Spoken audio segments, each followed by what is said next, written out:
get back to Stanley Parable here.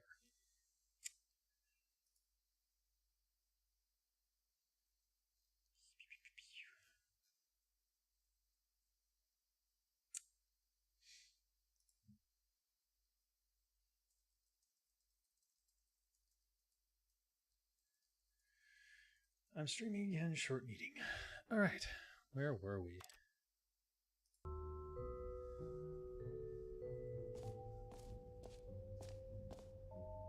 No screenshots.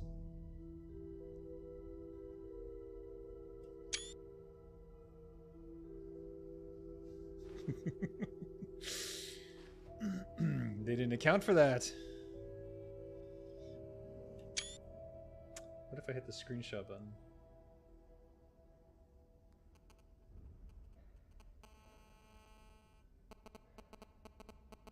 What the fuck? Is that from the game? It is.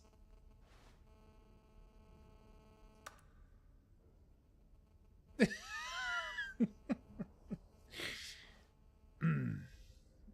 shoot. Where's my screenshots button? Print screen.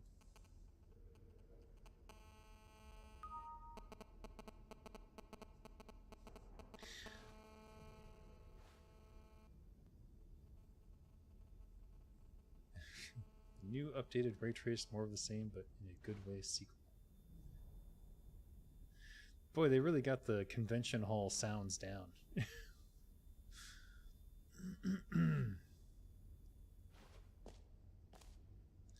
The button that says the name of the player that is playing the game, jump circle, and infinite hole. Collectibles. Infinite jest. David Foster Wallace. The jump. Oh, you know what? Let's bring the jump circle back for Stanley Parable 2 as well. It's a... Oh, wait. You already spent all your jumps the first time we saw the jump circle. I did. Oh, well. I suppose it can just be a nice decorative piece, then. Damn it.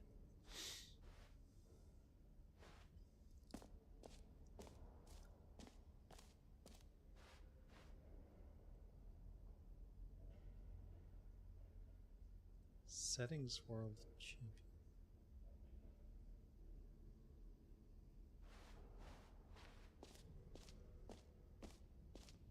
Infinite hole. I want to see the infinite hole.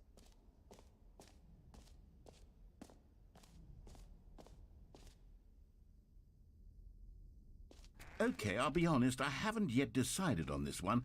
I think that in the new version, the office could use a bit of decoration, like balloons. But I'm undecided on Get Well Someday and Happy 12th Birthday. Which would you go with? You know, sometimes when you solicit another person's opinion, it makes you realize that you knew which one you actually really wanted all along. Get Well Someday it is. You bastards. Oh.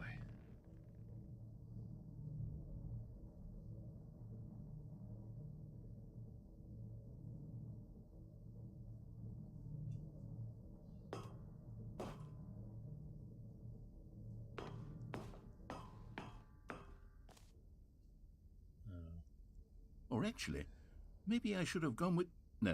No, I've made my decision. We're moving on. Okay.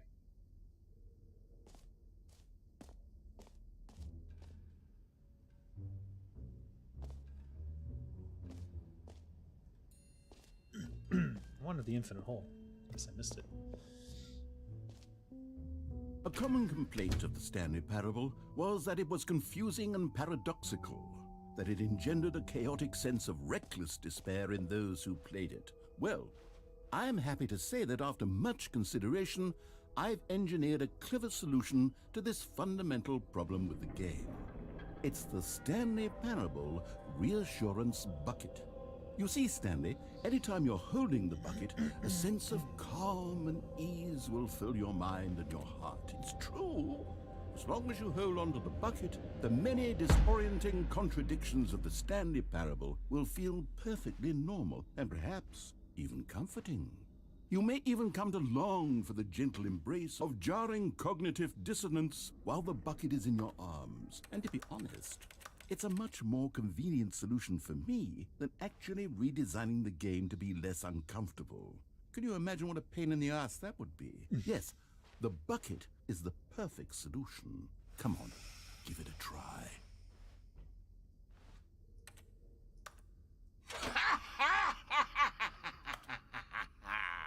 Can you feel it? The glow of comfort, even in the face of crushing despair, must already be sweeping through your body. And in fact, can I say that I do believe the bucket lends you an air of charisma as well? I think that just holding it has made you the slightest bit more attractive as a person.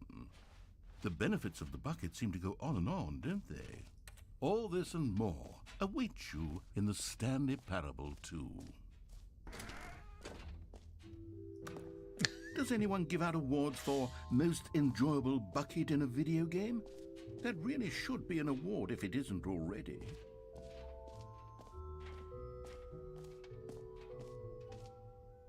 What can I use this bucket with?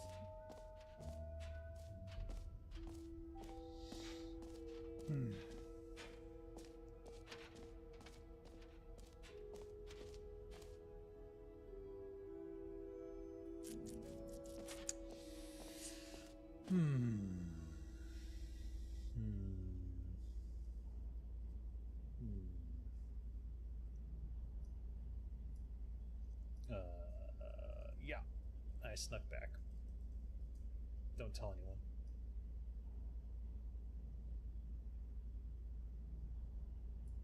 There's a QR code in the merch area. Well, I want the infinite hole first.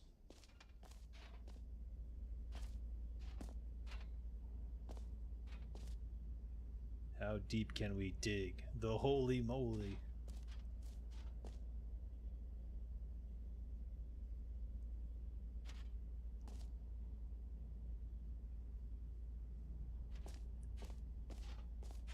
Stanley, here's an idea that I'm truly fond of. It's never been done before in a video game. This is, in fact, a hole that you can fall down forever. That's right. Infinite falling. You can fall until the end of time, if you like. A stunning leap forward for video games as a medium.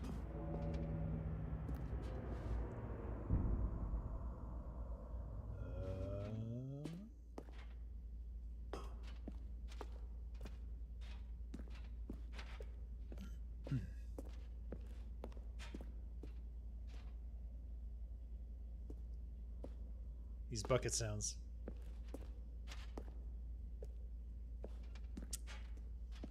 All right.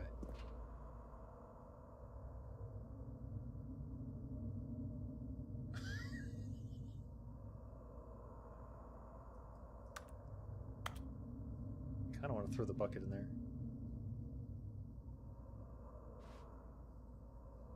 Go.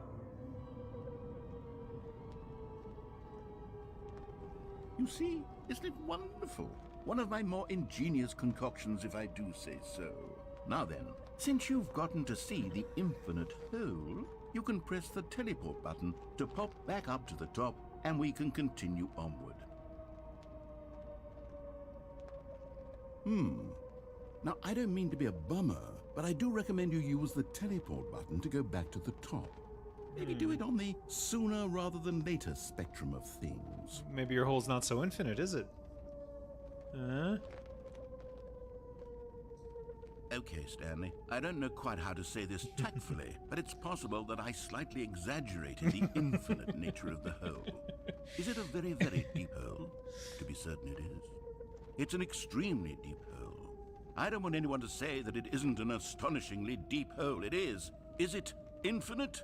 Well, that sort of depends on your definition of infinity. From one perspective, the infinite is merely philosophical in nature. It's more of a... Okay, well, good for you. You found the bottom of the hole. You found me out, Stanley. I'm a liar and a cheat, and you're so clever. Look, I think the issue here is just that you're unusually fascinated by falling. What normal person actually wants to fall infinitely? I figured the hole was as deep as anyone would actually need. Don't you put this on me. Maybe you're the problem. Look, things got a little heated there. I think we both said some things we didn't mean. Why don't we just put all this behind us and agree to just call the hole mostly infinite? If that works for you, then go ahead and press the teleport button to warp up to the top of the hole and we can move on. I'll just be up here when you're ready. No.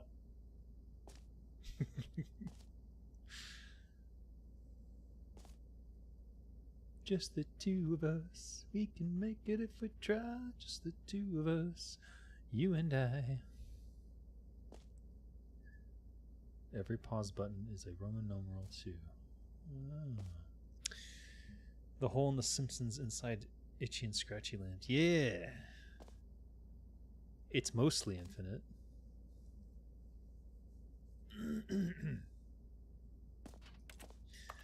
So if you played Deus Ex, there's like a early secret that's like a singular brick in a wall.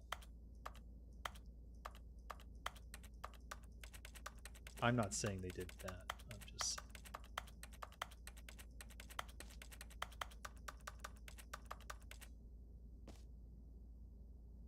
No, you can't scoop anything with the bucket. Disappointing.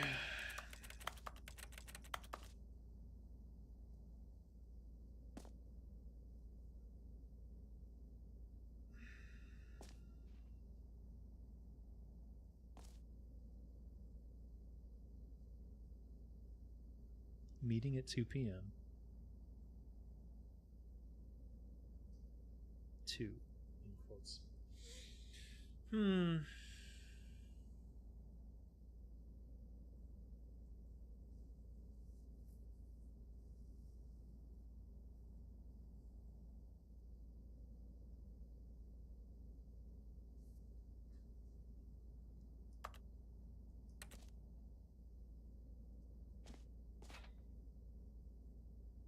What was that? Oh, that's the bucket.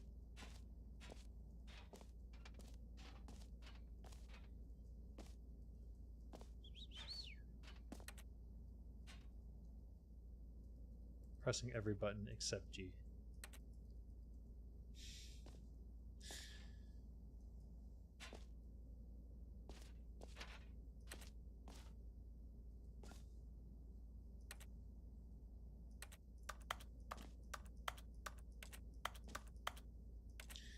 I think one of the game's strong points is that it explores that fear of missing out, FOMO. Because I'm never sure if there's actually more content here, and that's really what the game is. It's content search. You're searching for that extra content. Could they possibly have anticipated this? Oftentimes the answer is yes with this game. And then sometimes it's just a question of patience. Do you have the patience to wait for it?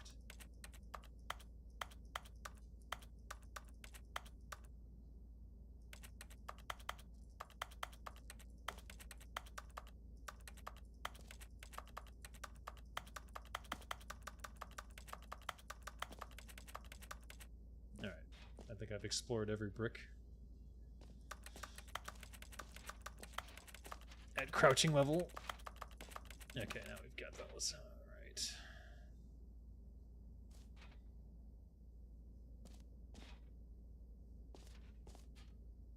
Great. Now, I'm very excited to show you oh, for heaven. You see, I was right. The problem is you. The problem is that you like holes too much. This is my favorite game for Easter egg hunting. Normal person would have said, Because that's an infinite hole. the whole game is Goes Easter on eggs. Forever till the end of time. Don't need to see it all, but not you. Oh, no, no, no, no. You have a weird sort of... Oh. Did the hole seem even shorter to you this time? I couldn't help but feel like you spent a little less time in there than you did before. I mean, admittedly, I didn't make an infinite hole, but I didn't think it was that not infinite. Well, I suppose once again there's nothing to do here. If you decide you've had enough of the hole, you can hit the teleport button and come join me up above. You wish you had my what? Had enough? I'm positively thrilled. Gosh, how could I have guessed? You're back in the hole. If this starts to become a thing where... Wow. Okay. Yes. I'm starting to become extremely certain that the hole is not only not infinite, but that it's growing steadily less and less infinite. I suspect that I'm starting to hit the point where it's no longer feasible to call the hole infinitely deep, even by the lax overall standards for accountability and marketing. What's going on here? Stanley, I have no explanation for the uncertain nature of the hole's length. Here, let's try something. Let's pop back up to the top, and we'll see if it gets any shorter. Yeah, but now he's telling me to do it, so I don't want it. Well, there it is.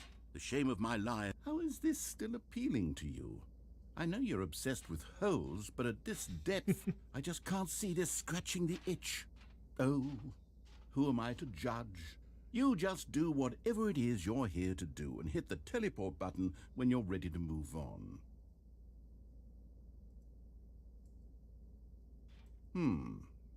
Is the, teleport button not working? It's not working. You sure? Well, I mean, I really don't have an explanation. It was still nothing. Well, I suppose there is one thing I can do to fix this.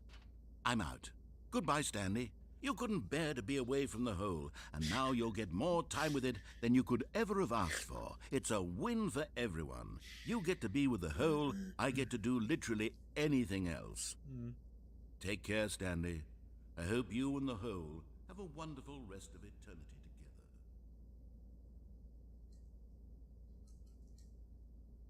God damn it. Just gonna leave me here in this hole? What the fuck?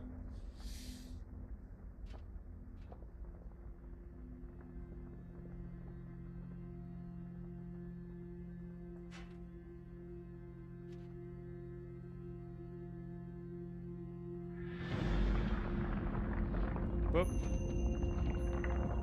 What the heck?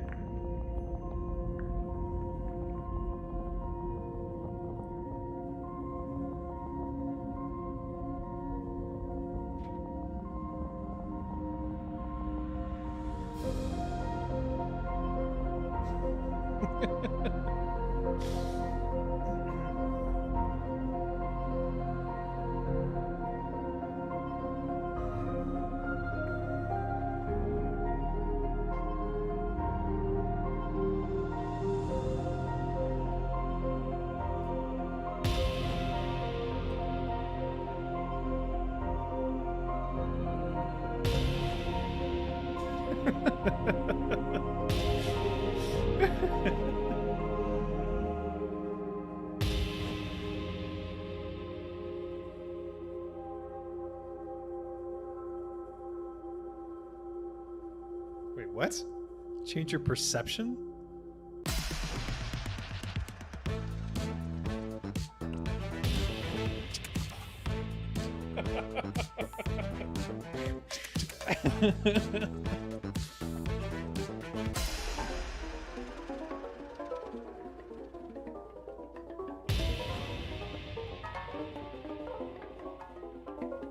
Wait, what? Change your reality?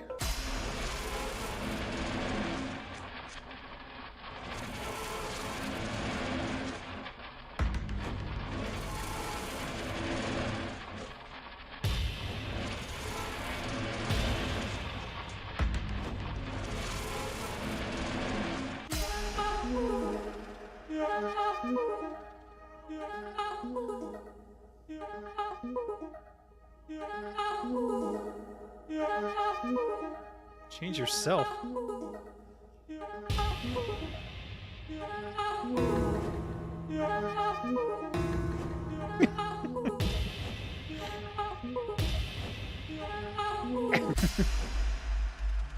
head's stronger. You're no longer using up the space of mine. My head's stronger. Now you're no longer using up the space of mine. Stanley? Stanley?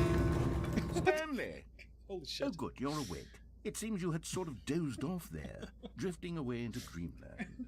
But we can't have that, Stanley, because this hole is just so darn fascinating that I want you to be wide awake for every second of it. You don't want to miss a single moment.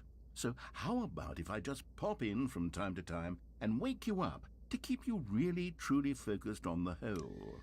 From the looks of things, you and I will have many, many years here in this hole, and I'm looking forward to all of them.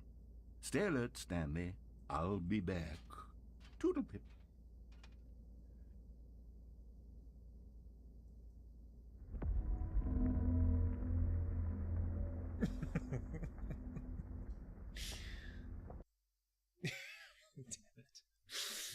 Damn it. That was epic.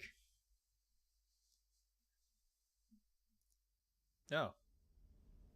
Aha. Here we are. Go on. Try out some of the new features.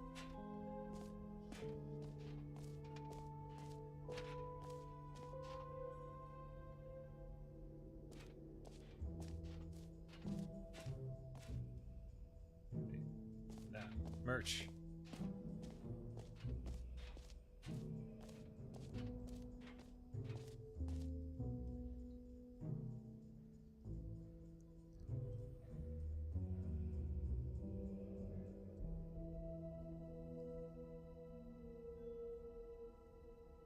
StanleyParable2.com.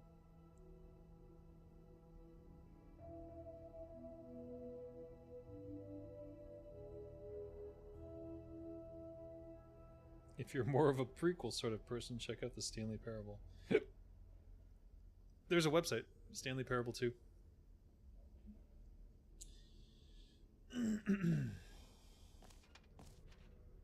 All right.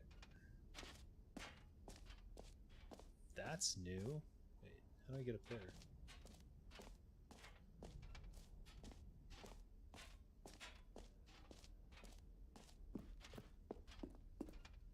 Oh. Settings World Champion. Mysterious Black Door.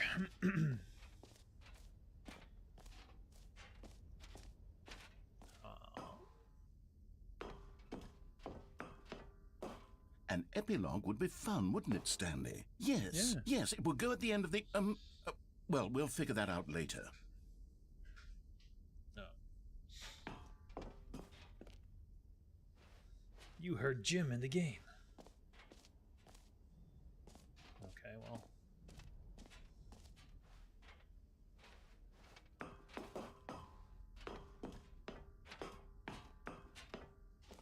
Let's go check out the settings. Free, new, and easy achievement. Well, I want an easy achievement.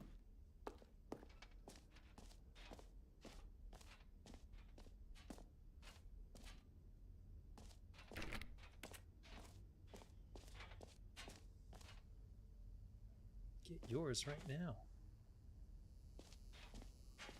Now, here's something special. You remember that broken test achievement that got left Nothing. in the game on There's accident? nothing in the bucket. Well, I'm developing a technology to simply give you the achievement. Yes. You see, you'll come to this lever, and when you pull it, the achievement will be given to you. It's as simple as that.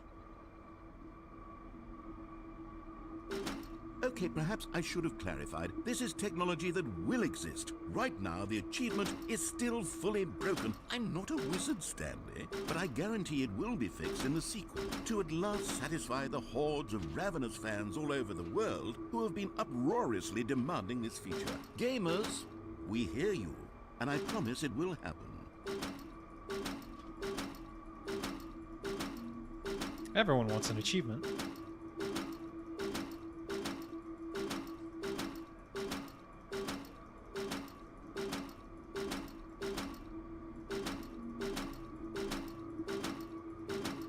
Give me the achievements. Give it to me.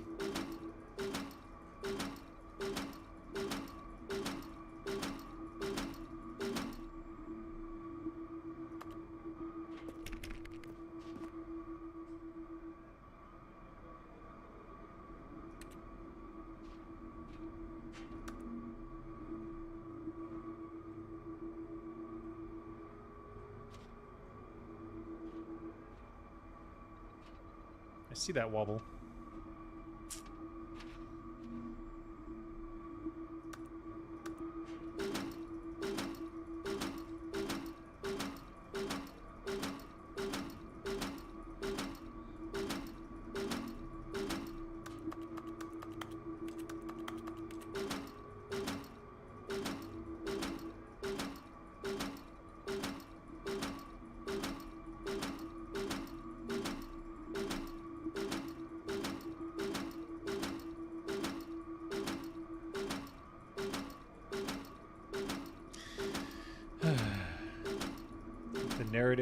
Narrator is much louder than my own voice.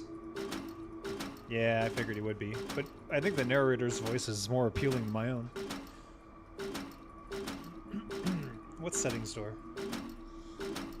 Yeah, well, we'll go back to the settings after I've satisfied my anger on this fucking lever that isn't giving me the achievement I want.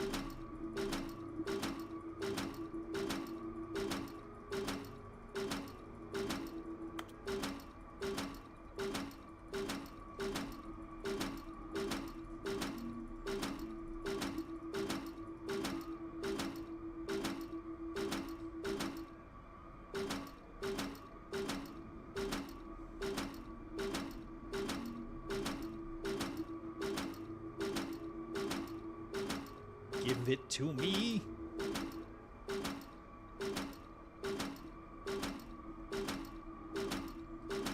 Oh.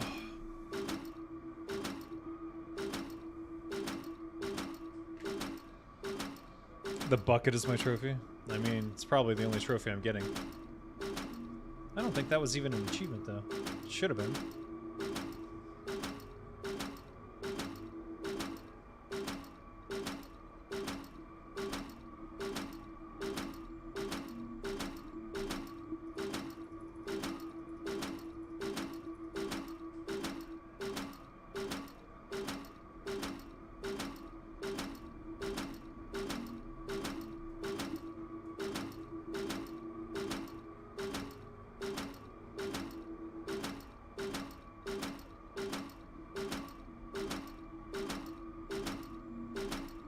I hate you.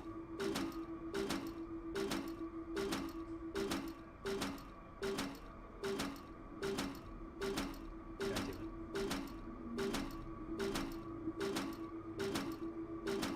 Is that 100?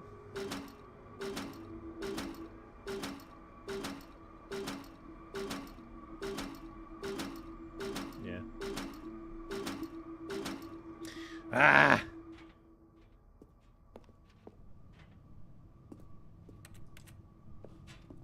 Oh.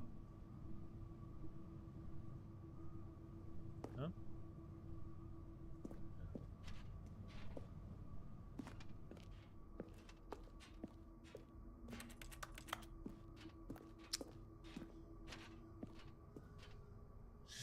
Ah.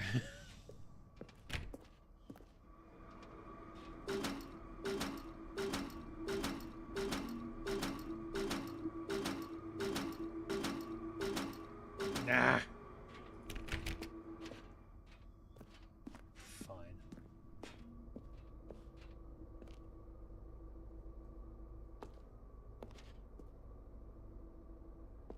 It's like an invisible collision there.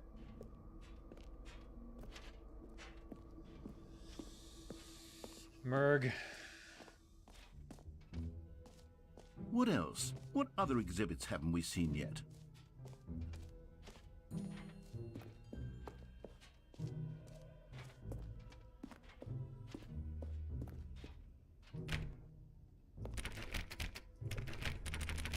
Damn it.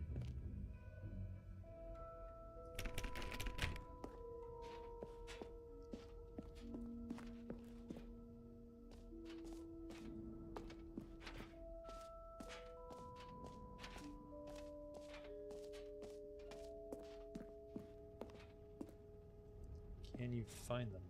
Collect them all. Ah, collectibles. Now it's a real video game. In the Stanley Parable 2, you'll run around gathering up these miniature Stanley figurines. And what's truly innovative is that there will be no reward for collecting all of them. I don't want to stifle the intrinsic joy of watching a number go up. You simply collect all of them, and then you move the hell on with your unremarkable life.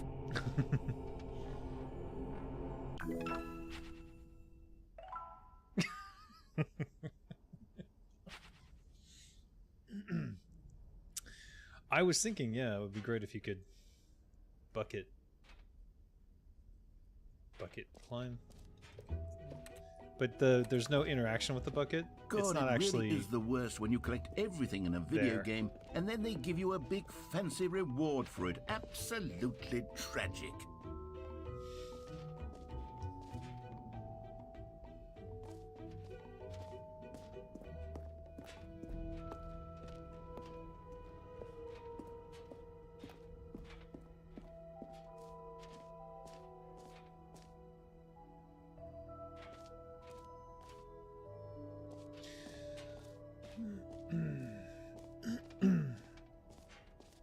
No, don't tell me anything.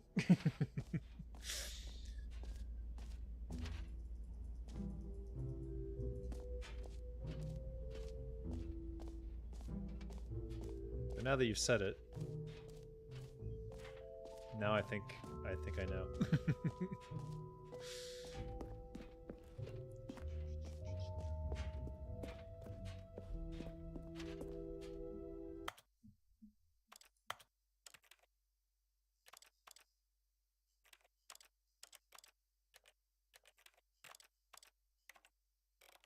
What are content warnings? Suicide, trauma, and mental health issues.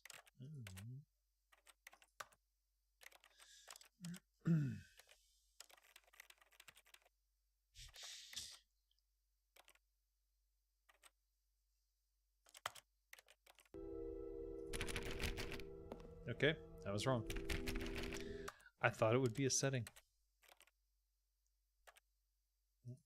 Hold on.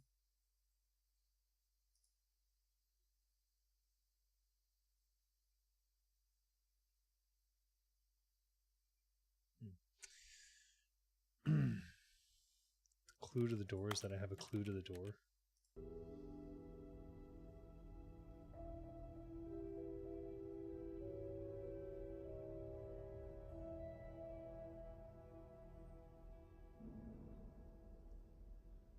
What?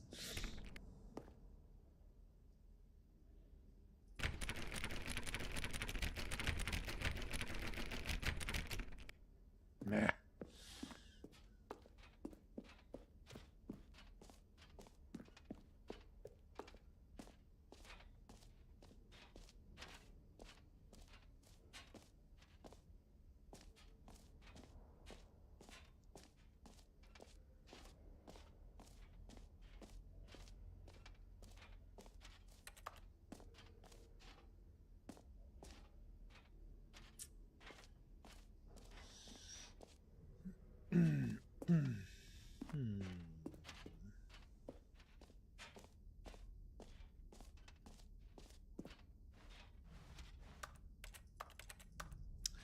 Can't put it back.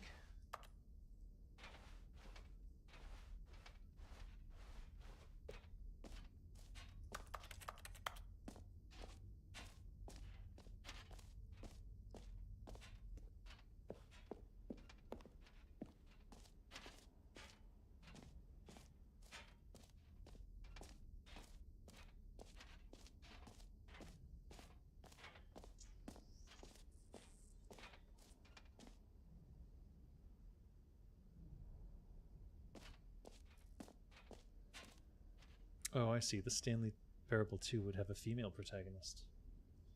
Of course.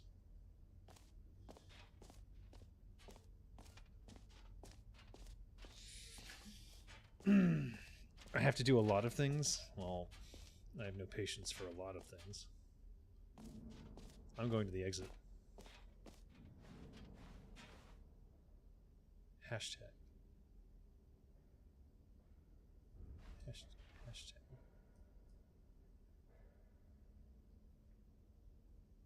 Hashtag. Semicolon. What the fuck?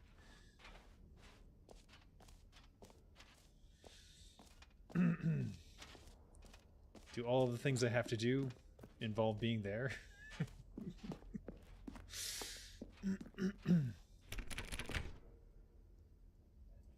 Hashtag, semicolon, N, settings, controls.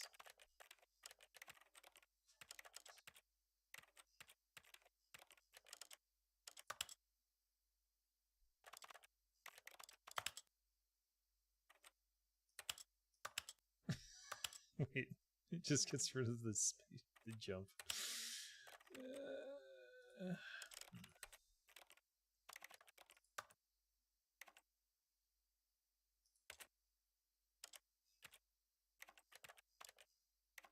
No.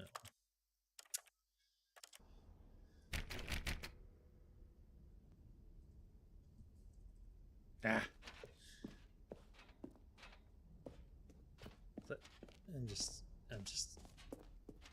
I'll come back another day when I can do the infinite hole again.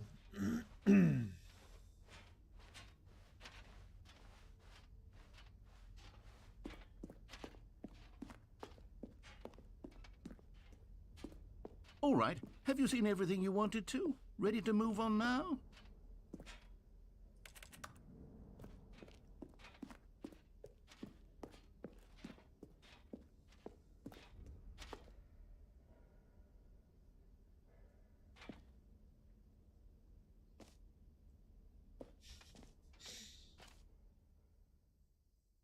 So, Stanley, what do you think? Do you like all of the new features? Yes, I know it's not exactly clear yet how exactly these features will come together as one single coherent video game, but I can feel it in my soul.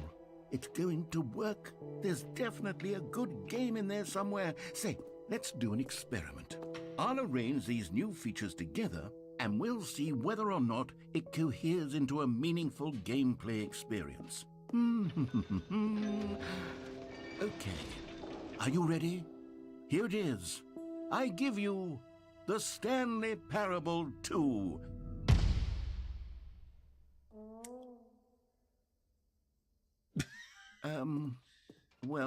I mean, there's potential here, right? It's sort of...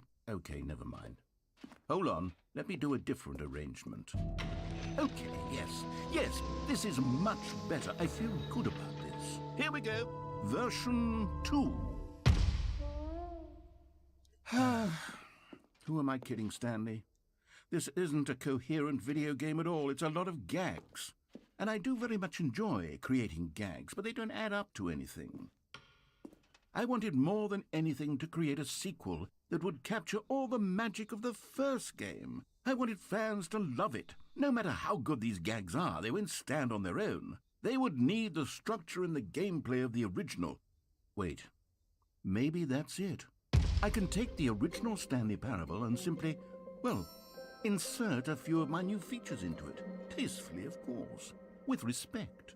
With care for the vision and integrity of the original game. Would it possibly work? I suppose it could. But it would need a really, really tremendous title screen. A title screen that says with bold and uncompromising conviction, "This is the Stanley Parable 2. Let me see if I can whip something up. All right, perfect. Go ahead. Take a look.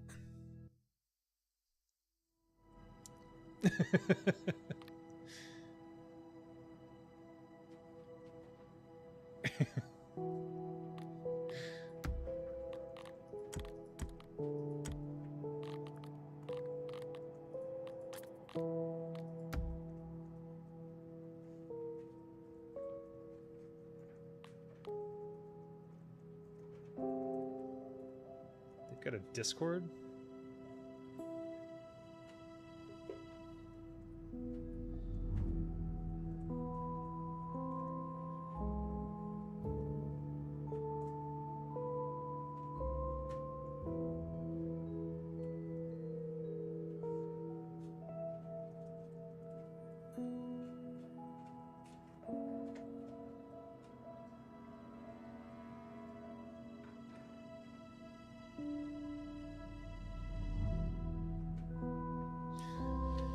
I'll chat in there later, I suppose.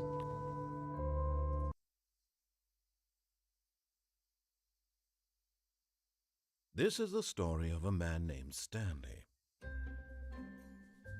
Stanley worked for a company in a big building where he was employee number 427. QR code gets updated when streamers are number playing? 427's job was simple. He sat at his desk in room 427 and he pushed buttons on a keyboard. Orders came to him through a monitor on his desk, telling him what buttons to push, how long to push them. Wait, this is the same intro. This is what employee 427 did every day of every month of every year. And although others might have considered it soul-rending, Stanley relished every moment that the orders came in, as though he had been made exactly for this job. And Stanley was happy. And then one day, something very peculiar happened. Something that would forever change Stanley. Something he would never quite forget. He had been at his desk for nearly an hour when he realized that not one single order had arrived on the monitor for him to follow. No one had showed up to give him instructions, call a meeting, or even say hi. Never in all his years at the company had this happened, this complete isolation. Something was very clearly wrong. Shocked, Yeah, I thought it was frozen Jim now. solid, Stanley found himself unable to move for the longest time. But as he came to his wits and regained his senses, he got up from his desk and stepped out of his office.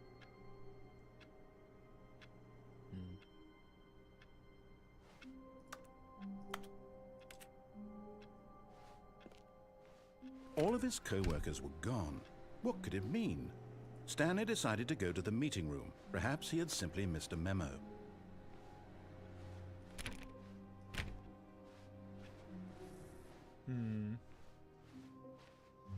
Bucket. Stanley picked up the bucket.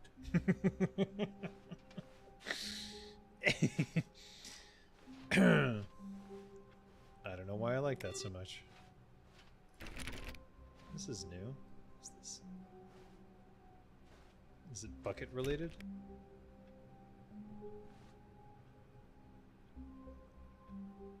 Knowing your city.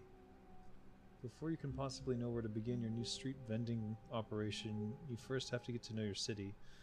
I'll use Georgetown as an example in this book, but in order to really get the knowledge, it's best to go explore. 1, 2, 3, 4, 5.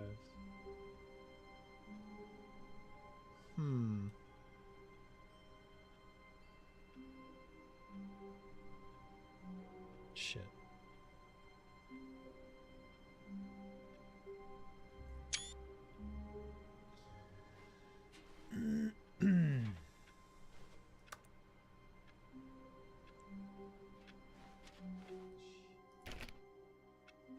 I has a bucket. It's very reassuring.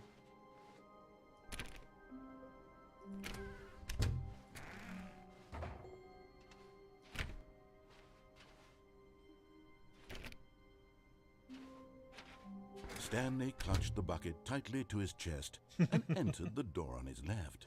Yeah. This was not the correct way to the meeting room, but Stanley had felt the bucket calling to him, telling him that the employee lounge was simply the place to be.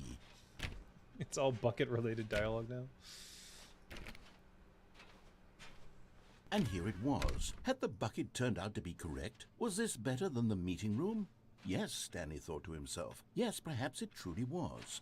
How insightful the bucket turned out to be. No, never mind. The bucket was wrong. Stanley took the door on his left to go back to the meeting room.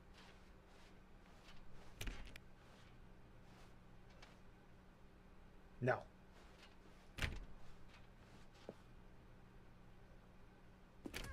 No, Said the bucket.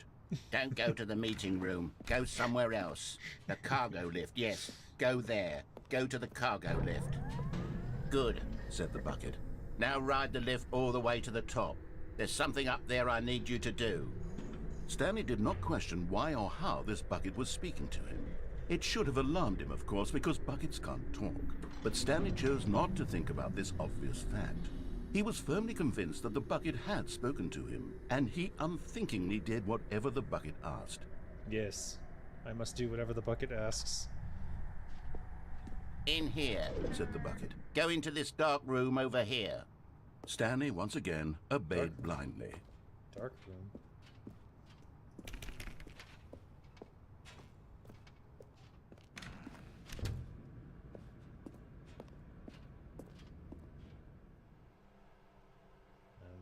Shit. Ah! Clipping. Clipping. Oh, Now yeah. pick up the phone. Said the bucket. Pick up the phone, and it will take us back home, where we can go about life together.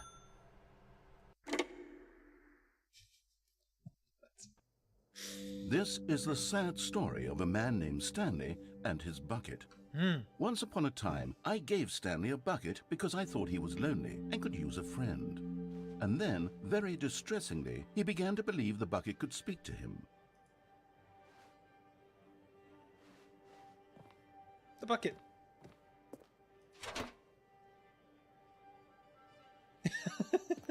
SP, take me to work with you.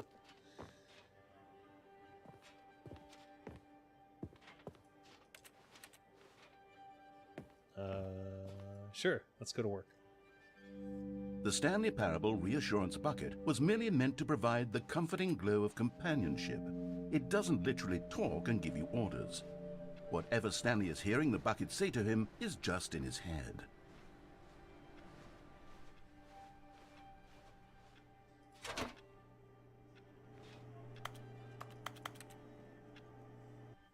Lately, I've been concerned about him. Wouldn't you be concerned as well? To see him delusional like this, obsessing over an inanimate metal object? I want to say something to him, but I don't know how I can convince him. I don't know if he'll listen to me. I won't. Oh, I'll try anyway. Stanley, can you hear me? Listen to me. It's just a bucket. It can't think, it can't talk. All it will ever truly do for you is effectively transfer a liquid from one location to a different location. That's it. It doesn't do anything else. Oh. They made sure I couldn't do that. Don't listen to the loud man. You see, he's not listening. He's still taking orders from the bucket. You know, once upon a time it was me he took orders from. Me he trusted and listened to. Now all he cares about is his awful bucket. This stupid hunk of metal. It's sad, but I suppose he doesn't need me anymore. From now on, he's just going to cling to this bucket, this cold, empty bucket, this sort of shiny bucket. Well, I'll give it this. The bucket does have a nice shine to it. Of course I believe you're real. You're a bucket. Yes, I suppose on closer inspection that it doesn't quite look like your average hardware store bucket. It's just a little more, what am I trying to say? Sturdier, more capable of transporting liquid. Like it would be better at moving an amount of water from one room to another. Press I to relive this same day with me over and over. Oh my God, what am I saying? Better at carrying water from room to room. It's a bucket. It's literally just a bucket.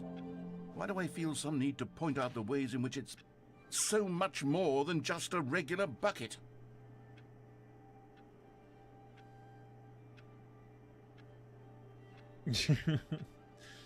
No, the meeting was short because only one person showed up. I'm having feelings. Other than me. For the bucket. No. What's going on? Why do I want to be with the bucket? Hear what the bucket has to say. Do anything it asks. What's wrong with me? I don't understand. Perhaps if I had the bucket, this would be less confusing. Yes, the bucket could tell me what to do in this troublesome situation.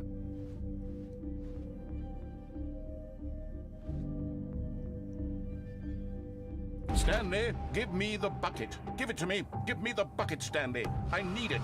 Give it to me now. Give it, or I'll... Close your eyes.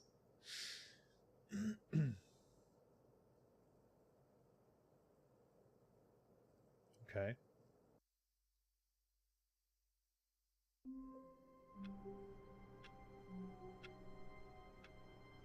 Where's my bucket? All of his co-workers were gone. What could it mean? Stanley decided to go to the meeting room. Perhaps he had simply missed a memo. Bucket! Stanley lifted the bucket into his arms, and a wave of comfort rushed over him.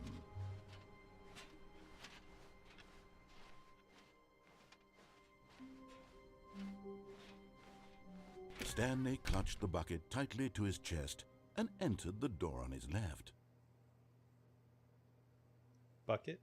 Should I go in the door on the left? Okay.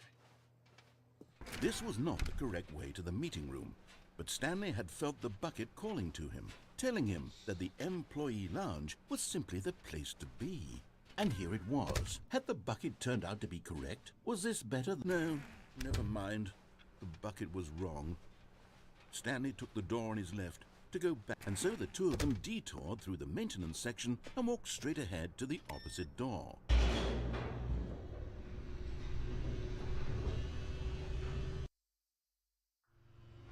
Oh, good Stanley. I'm glad you found your way here. I knew you'd find this place eventually. What the? You see, your friends and I are concerned for you, Stanley. We've come together here because we care about you very much. It's this bucket you're carrying around everywhere. The bucket isn't even from the original Stanley Parable. It's just sequel content. We're the ones that matter, Stanley. Classic characters from the first game, like the Adventure Line and the Broom Closet. Because that's what fans want from a sequel. They want more of their favorite jokes, not this bucket that they've never seen before. Yes, I know I'm the one who gave you the bucket, but you're spending too much time with it. Don't you want another story involving the Adventure Line? We could make the Adventure Line go somewhere new. Yes, yes, that's what the fans want. Let's do it. No.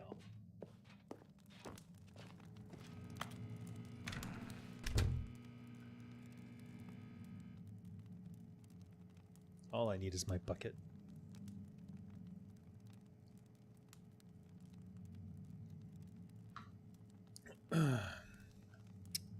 The narrator doesn't understand. The bucket is what's important. Because that's what makes it Stanley Parable 2. Duh.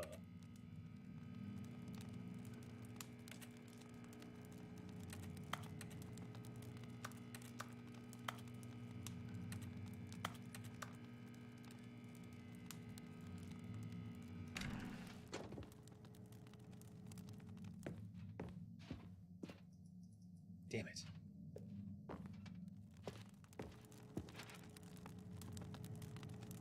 Fake wife, hot red butt.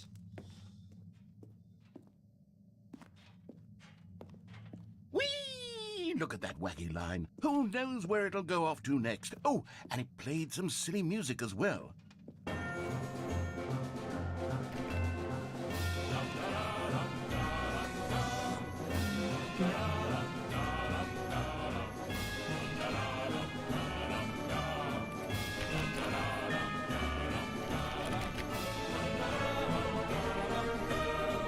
Now this is what the Stanley Parable is all about. Don't you remember all those great jokes from the original dialogue? Also, Stanley is addicted to drugs and hookers.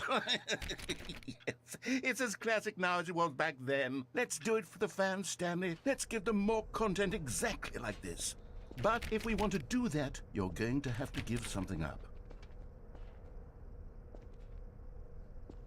Ooh, you're right. Bucket is now coffee mug.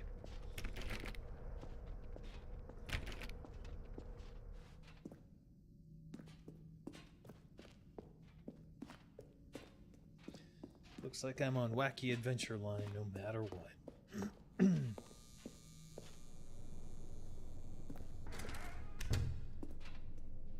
Don't you get it, Stanley? We need to get rid of the bucket. What? That's why I'm very proud to introduce a brand new character. This is the Bucket Destroyer. I think it'll make a wonderful new addition to the rich lore of the Stanley Parable. True, it also was not in the original game, but it's such a well-fleshed-out character with so much personality that to me, it already feels as though it's been part of the cast all along. Don't you agree? Can you guess what the Bucket Destroyer does? Surely you don't need me to spell it out for you. Go ahead now, Stanley. Say goodbye to the bucket, and then pop it into the machine when you're ready.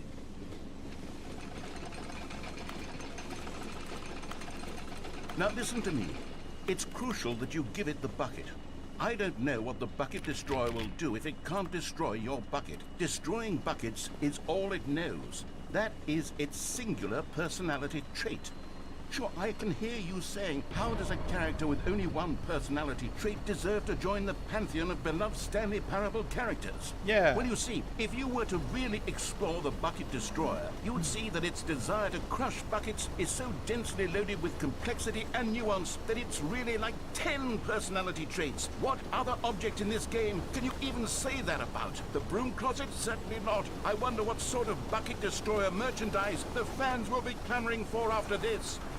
Okay, the Bucket Destroyer is getting very upset now. You'll have to hurry and feed it. We can't get back to the classic Stanley Parable characters like the Adventure Line or the Bucket Destroyer until you crush that damn bucket. Quickly now, the fans are waiting. Do it, the fans, Stanley. Give the fans what they want. Hurry and...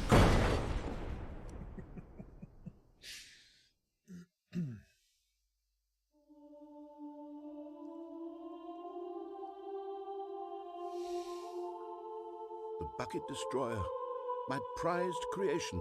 You had so much potential. We were going to do such marvelous things with you, tell such spellbinding stories about you. All of it squandered now. Goodbye, new friend. For the moment in time that you were here, you were magnificent.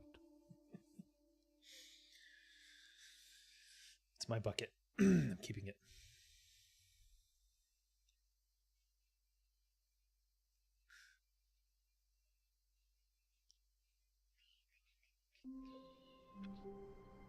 Bucket. Where, Bucket? All of his co-workers were... Wait, no. This isn't the right office, is it? Is this Stanley's office?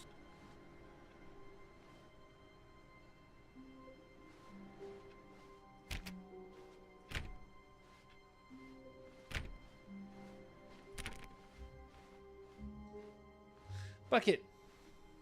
The confusion and the chaos all seemed to melt away as Stanley embraced the bucket.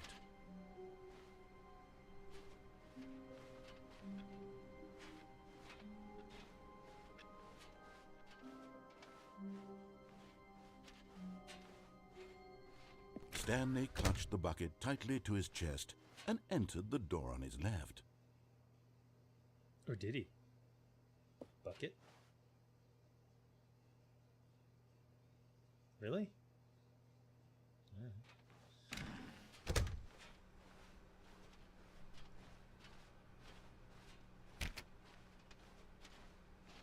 Still no one was here. Stanley needed the bucket's warmth and comfort now more than ever. Perhaps his boss's office was where he'd find answers. Let it ball up inside you, take it out passive-aggressively on other coworkers, resent coworkers for not supporting you more. Using slides to assure employees that everything is okay. Make sure your slide has a slick blue graphic in the header and throw some bevel on all the text. This will ensure a calm and productive work environment. Everyone is unique, you most of all. What do people want? Things, money, more money, things, but with money to buy more things. Alright. Facts. Rate at which charts on the same slide depict the same information. The bucket belongs to the broom closet. The boss appreciation minute. In your boss appreciation minute worksheet, circle the top 20 things you love most about your boss. Fill out in triplicate and return to your boss appreciation specialist. Solving interpersonal conflict. If you ever find yourself in a conflict with another diligent employee like yourself, but more inclined toward conflict unless you're the kind of person who initiates conflict, why did we hire you? Remember that it Damn it. Dreams for the future.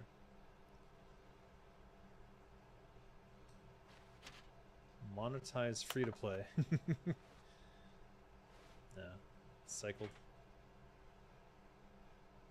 Monetize free to play. Help, I'm a post-it.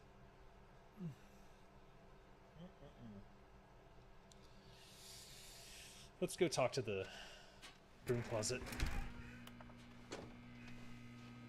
Oh, Stanley, can you feel it? The broom closet. It wants the bucket. You can does? feel that, can't you? The aura of jealousy. It's as What? clear as day. This broom closet believes it deserves the bucket. No. I can really feel it now. It's a bucket. It belongs in a broom closet. It's my That's bucket. what the broom closet is trying to say here. It's supposed to go with the other cleaning supplies. Good for you, Stanley. Don't give in. Don't hand over the bucket. No. I know how hard it must be, given the pressure that the broom closet is putting on your shoulders right now, but you have to be strong. This is your bucket. This is your companion and lifelong friend. You can't hand it over. Oh, no. We're getting into name-calling now, it seems. Is this how low the broom closet has sunk, that it has to resort to this stream of petty insults simply in order to get you to hand over the bucket? Stanley, I never liked this broom closet for a variety of reasons, but even this is worse than I had imagined. And wait, now the broom closet has the gall to imply that you and the bucket are not truly deep and lasting friends? Oh. That your relationship is purely superficial and convenient? That Liar. your life is so banal and meaningless that you'd feel the same sort of kinship towards any inanimate object which happened to lay in your path in an even partially enticing manner? Not well, true. I've never. Go on, Stanley. Lay into it. Really tell the broom closet off for its demeaning comments. Expand on the wide variety of experiences you and the bucket have shared together. Go through each of them point by point. Share your journal entries detailing the rich emotional landscape of your feelings for the bucket as they have changed and evolved over the years. Let him have it. Well, 15 minutes ago, when the narrator gave me the bucket...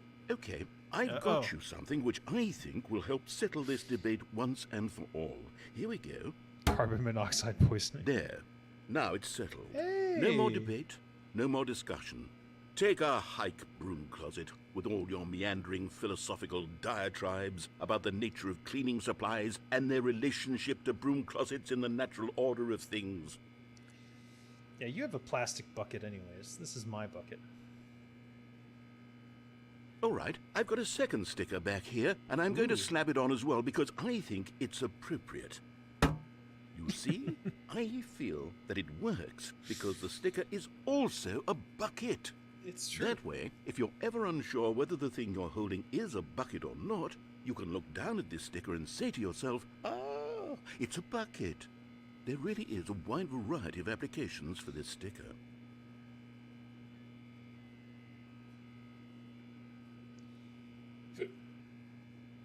You know what? I could take the name-calling and the dismissal of your kinship with the bucket, but now the broom closet is just giving us a silent treatment. And to be honest, I'm sick of the pettiness on display. You can stay here all you like, but I've had it with this impetulant room of cleaning supplies. Easily the most childish such room I've ever been in. I'll see you outside, and we can get on with the story about you and your bucket.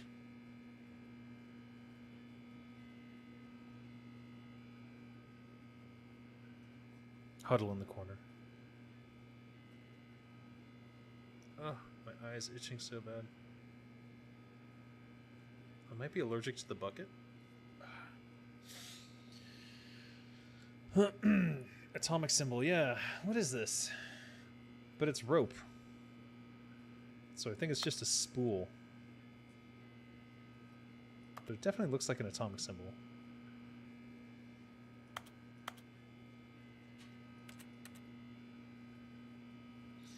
Boy, they really amped up the sounds. The annoying sounds.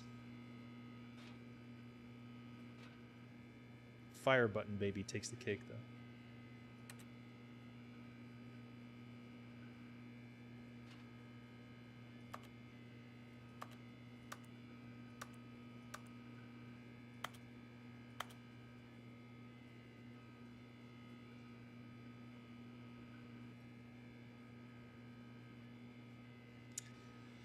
Hmm.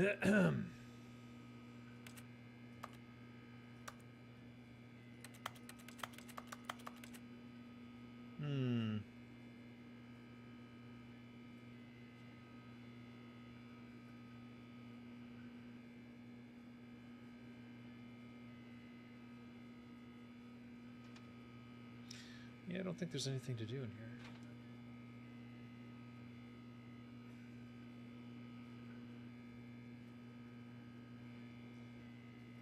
I wonder if I just had more patience for games back in 2013.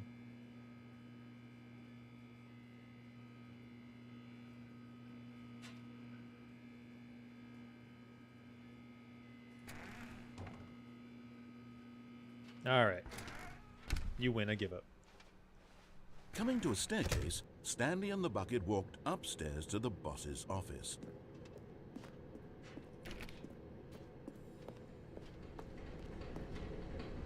What? You found one of them. One of the miniature Stanley figurines. Remember, no reward for collecting all of these, only the intrinsic pleasure of a job well done. You can't buy that sort of happiness, Stanley. God knows I've tried. So, I implore you to savor each and every moment you come across one of these beautiful figurines. Will do. But Stanley just couldn't do it. He considered the possibility of facing his boss, admitting he had left his post during work hours. He might be fired for that. And in such a competitive economy, why had he taken that risk? All because he believed everyone had vanished? His boss would think he was crazy. And then, something occurred to Stanley. Maybe, he thought to himself, maybe I am crazy. He looked down at the bucket in his arms. Am I crazy? He asked the bucket.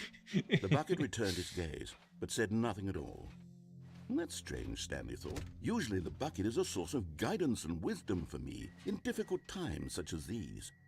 He held the bucket close, yet felt none of its familiar reassurance and comfort. And that's when Stanley realized, this isn't my bucket. It's just a normal, everyday bucket. Someone else's bucket, perhaps. No. How did I end up with someone else's bucket? This is all terribly wrong. Surely no good would come from this. Who knows what sorts of bizarre hallucinations Stanley might experience without the psychologically grounding presence of his bucket. And indeed, now he noticed that the rooms were repeating, which was, of course, very odd. And now he felt himself floating off the ground. Oh, gracious, he exclaimed. Without my bucket, I've gone truly mad. Where is it? I must find it. Far off in the distance now, he heard it, calling to him. My bucket. Stanley! Stanley, it's me! The bucket! Could it truly be? He rushed forward from room to room, passing by one bucket after the next. None of them were his. None of them were his special bucket. Come to me, Stanley! Find me! He had to find the bucket. He had to return to his old friend. It was the only way to truly restore his sanity. And then suddenly, he froze dead in his tracks. He knew where the voice of the bucket had been coming from. The real bucket was inside of him all along. It was incredibly painful. Stanley doubled over in agony and blacked out. Go. Bucket. This is the story of a woman named Mariella. What? Okay. Mariella woke up on a day like any other. She arose, got dressed, picked up her bucket of comfort and security, and walked to her place of work. But on this particular day, her walk was interrupted by the body of a man who had stumbled through town, talking and screaming to himself, and then collapsed dead on the sidewalk. Right away, she knew what the problem was. This man had no bucket. Yeah. Of course he'd gone mad, ranting and raving about a narrator describing all of his actions and how everything is predetermined and free will is an illusion and it's all just a video game. It could all have been prevented if only he'd taken his bucket with him. Perhaps he didn't even realize he'd forgotten his bucket at home in the first place. How cruel the world can be, Mariella thought, and she hugged her own bucket even tighter. But of course, she had no time for this. There were a myriad of confusing problems she would soon have to confront at work, for which her bucket would provide absolute guidance and total clarity on everything. Heck yes, she thought to herself, my life kicks ass. and she backflipped all the way to work. Oh my god. No. Figurine Finders Committee meeting today in the meeting room.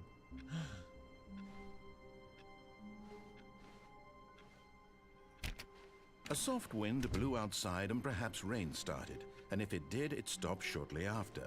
Stanley hoped that he would one day see weather. At first, Stanley assumed he'd broken the map, until he heard this narration and realized it was part of the game's design all along. He then praised the game for its insightful and witty commentary into the nature of video game structure and its examination of structural narrative tropes. So, now that you're here, what do you think? Isn't this a fun and unique place to be? Why don't we take a minute just to drink it all in? Okay, I'm over it now. What do you think? Are you sick of this gag yet? Well, I don't know how to say this politely, but you could literally just hit escape and restart the game any old time you want. Like, right now. You could have done it just then.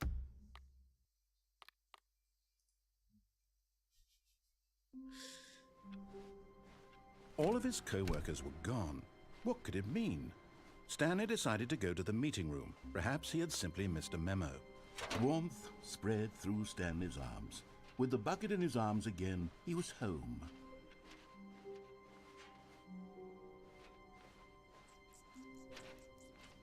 Stanley clutched the bucket tightly to his chest. This was not the correct way to the meeting room, but Stanley had felt the bucket calling to him, telling him that the employee lounge was simply the place to be. And here it was. Had the bucket turned out to be correct? No, never mind. The bucket was wrong. Stanley took the door on his left to go back to the meeting room. No, Said the bucket. don't go to the meeting room. Go somewhere else. The cargo lift, yes. Good. Said the bucket.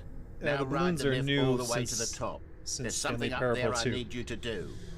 Stanley After did the not question convention. why or how this bucket was speaking to him. It should have alarmed him, of course, because buckets can't talk. But Stanley chose not to think about this obvious fact. He was firmly convinced that the bucket had spoken to him, and he unthinkingly did whatever the bucket asked.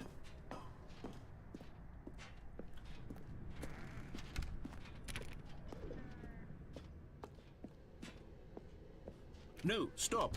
Look there on the wall, you see? There's a sign right there. It says, no buckets past this point. What? Stanley, how could you think it was okay to bring the bucket here? Unless, what if the problem is that you actually don't know what is a bucket and what isn't a bucket? I suppose that would explain a lot about your behavior up to this point. Which, if that's true, well, my goodness, I think we have to do something about it.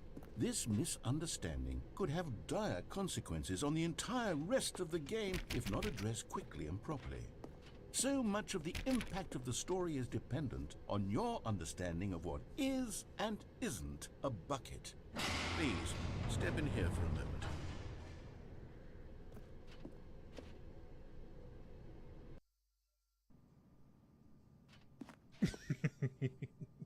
Now then, I'm going to run you through some test scenarios, and you'll tell me whether or not the thing I'm showing you is a bucket.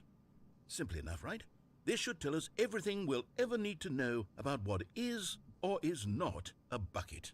Okay, let's begin.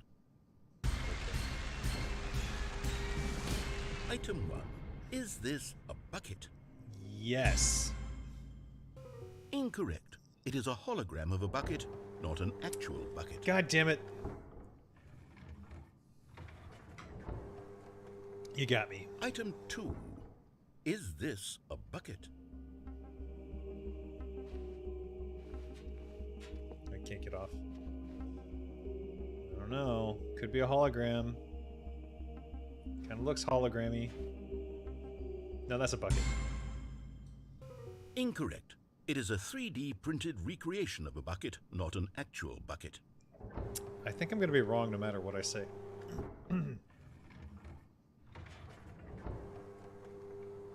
Item 3. Is this a bucket? Yeah, that's definitely a bucket. Correct. This is a bucket. Got that one. Nailed it. I got this. No problem. Item 4. Is this a bucket? Oh, I don't know. It could have been a bucket that was repurposed into parts for a tractor. So maybe it is a bucket. But it's also a tractor, so no. Correct. This is a tractor and not a bucket. To be honest, I just sort of put this one in here as a gimme, but I was starting to get concerned that even this might be too much for you. Thank you for not making me look like an idiot. Oh, you're welcome. Next one. Yes. Next one. Yeah. Let's do this. Is this a bucket? Pretty sure that's a tractor. Again. Yeah, that's a tractor. Incorrect. What? God damn it! This is a bucket. Ha! What? You son of a bitch. Item 6. Is this a bucket? No. Trick question. Both. Gotcha. What? What is this, Schrodinger's bucket? Item... Wait, hold on. I can't find the next one. Let me see. It should be around here somewhere.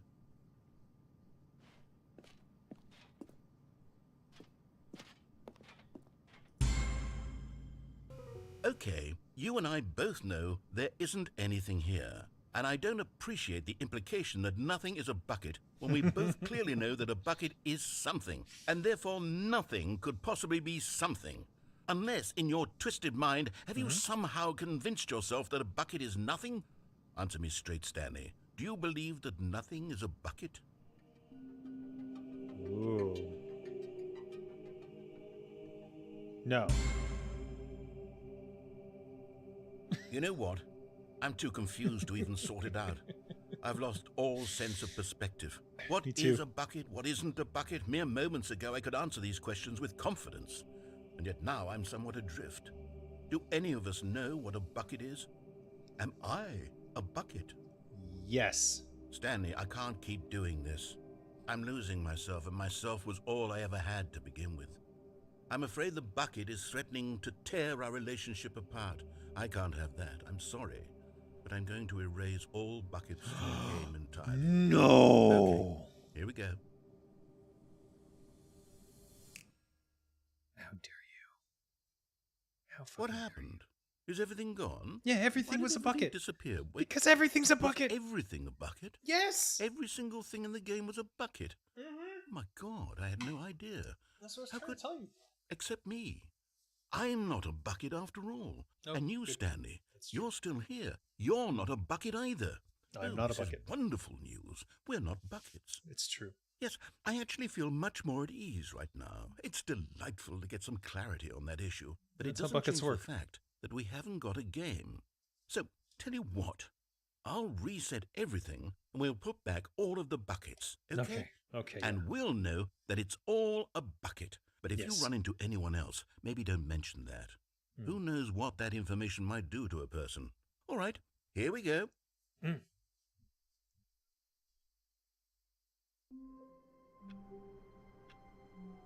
All right. Let's go get my bucket. Stanley picked up the bucket and smiled. He'd never be alone again, not truly alone, not with the bucket around.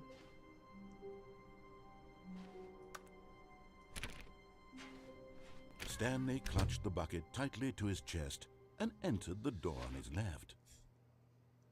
Let's take the bucket to the end.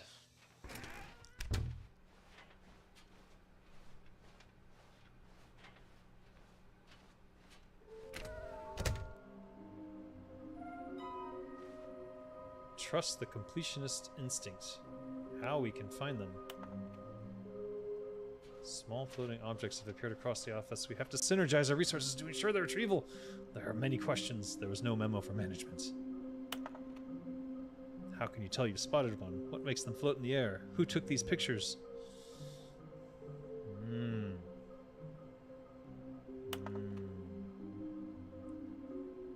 We can do it. Red room? Got that one. Maybe we are the collectibles. Shut the frick up. Thank you, good luck. To whom it may concern, I managed to pick up sounds unusual to our regular office ambiances or local audio sources using an array of cardioid microphones, also known as directional mic. A microphone which picks up sound from a particular area. Analysis of the recordings allowed me to triangulate the source of the strange noise. Data shows that in all likelihood it's coming from a dark area behind a very warm place. I also picked up what looks to be reverberance off a porcelain surface. So there's a bathroom, and then the boss's office has a fireplace, so it's probably those two. What do they want? Stock options, money, our data. Should we make them employees? Interns, yes. Why do they look like 427? Oh, that's me. Artist rendering. Why floating? Magnets. Training exercise by Mara what? I don't know. How many are there? There's 6. Obviously. Obviously. More if sold together, yeah. Why wouldn't they just tell us something will happen? This investigation, this room, they feel pointless.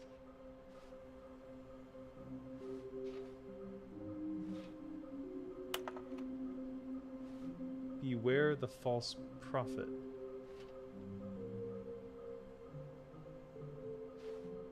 There will be a reward for finding them all. Stop kidding yourselves. Mission status. A large room, lots of boxes, somewhere both red and blue, nearby a fireplace, a private but smelly place for an important person. Oh, that's marking it off as I get them. Thank you. Alright.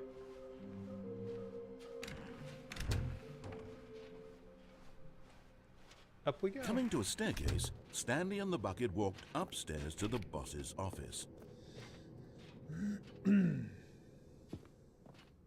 Bathroom. Aha! Another miniature Stanley figurine. This, you know, there really must be a snappier name for these things. What about mini-stands? Stanley figs? What about Stanlerines? Yes, I think I like that. Another Stanlerine under your belt. Every dialogue refers to a different psychology disease. There are different psychological problems. Yeah. They definitely hit on a bunch of hard topics. To be rich, is it a crime? To commit crimes, isn't it rich? What a life it would be to have to pick just one.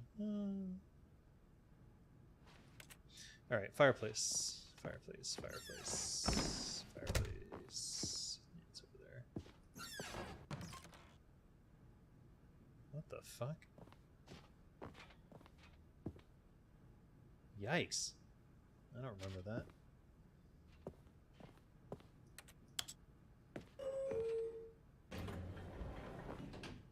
Hold on. No, I need the fireplace. Stepping into his manager's office, Stanley was once again stunned to discover not an indication of any human life. Crushed by the weight of this revelation, Stanley may have broken down into an emotional dumpster fire if not for the soothing presence of the bucket. Even now, in his darkest of hours, did the bucket's warmth and guiding light pierce the dark clouds of confusion and chaos. It would be with him always. The bucket would, and he knew it. The two of them were inseparable. At this point, Stanley was so absorbed in the tender spiritual connection he shared with the bucket that he didn't notice the keypad behind the boss's desk. Nor in his bliss of simply being near the bucket did he have any notion that the PIN number for the keypad was 2845. I forget how to get behind here.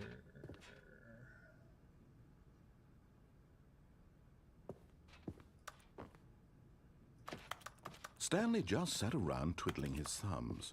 Trying to input anything on the device was useless, since he could never possibly know that the combination was 2845.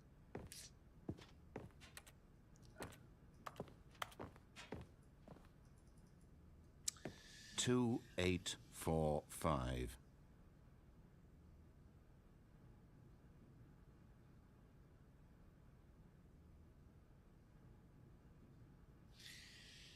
Curveball. An amiibo base. What are you talking about? What is the... But it turns out that the panel's emergency override kicked in, and the door just opened all by itself. And Stanley got the hell along with the story. Well, whoop-de-doo. That is the fireplace. Okay. Am I wrong that there's a... Aha! Okay. Okay, I'm going back to the name of these little Stanley figurines, and now I'm torn between Stanlerines and Figlies. What do you think, Stanley? What name better encapsulates the intrinsic sense of happiness that you get from seeing a small number in the corner of your screen go up by 1? Let me Stanlerines. I'm sure it will come to me. Okay, so that was the one behind the fireplace. So 2 more to go.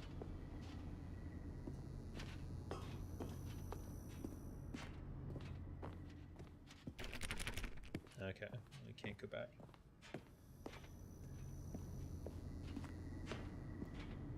Oh yeah, they look like amiibos.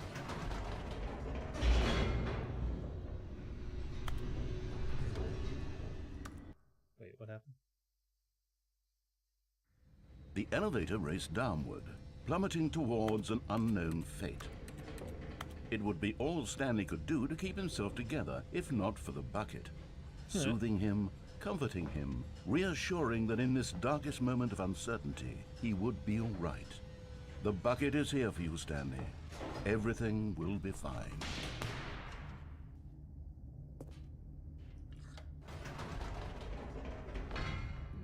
Wait, Stanley said to the bucket. Can we go back up?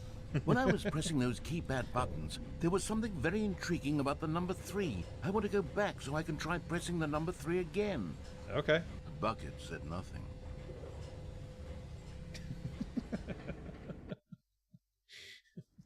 That's the number 3.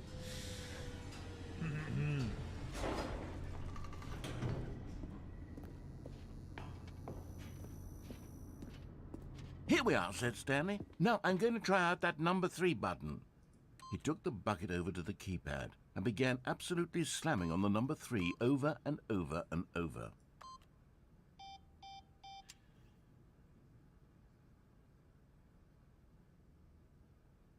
Wait, what? Wow, he said. The number 3 is such a special button. I'm having the time of my life. Stanley looked expectantly at the bucket, but the bucket remained silent. This was a shock to Stanley, who had always felt such a connection with the bucket. How was this not as exciting to the bucket as it was to him? Once Stanley had had enough of the number 3, he got back in the elevator.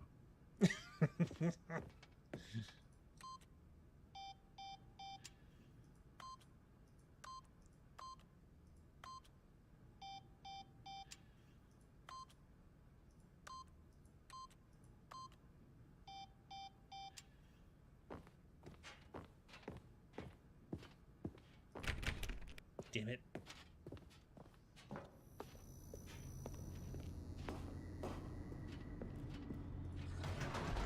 Perhaps the bucket had missed something. Perhaps it had not seen how much joy Stanley got from slamming the number 3 repeatedly. Yeah. Clearly it's confused. Stupid bucket. A hint of regret nagged in the back of Stanley's mind. Should he demonstrate the number 3 for the bucket again? Yeah. Yeah, I should.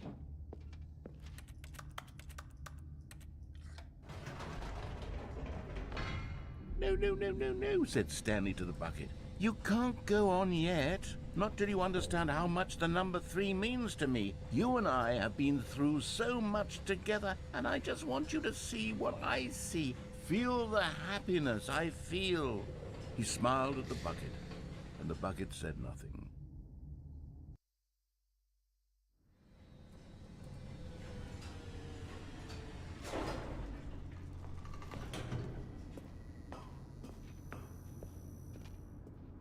Here we go, said Stanley.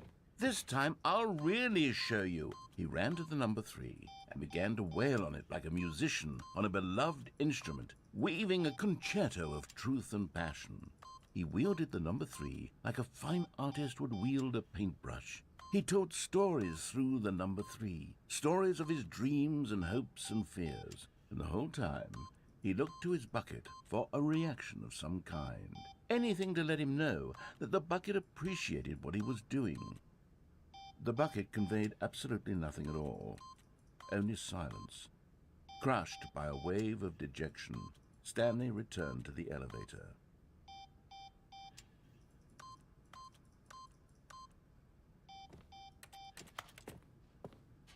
Damn it. Why won't the bucket understand? Doesn't matter, we're past that part. Stanley and the bucket were so close. They'd always been there for one another. Why suddenly could the bucket not connect with this passion of Stanley's? The question caused Stanley to ruminate the whole way down the elevator. He knew that there must be a way to get through to the bucket, to communicate fully with his dear friend. Surely there was a solution, mustn't there be?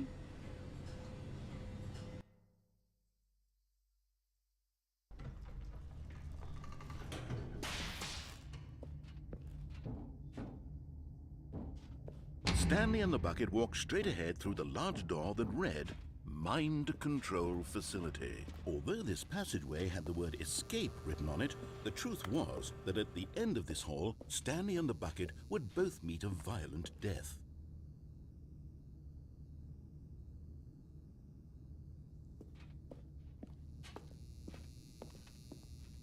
The door behind them was not shut. Stanley and the bucket still had every opportunity to turn around and get back on track. At this point, Stanley and the bucket were knowingly walking forward into a very painful death for each of them. You can't wear the bucket. The bucket is a person.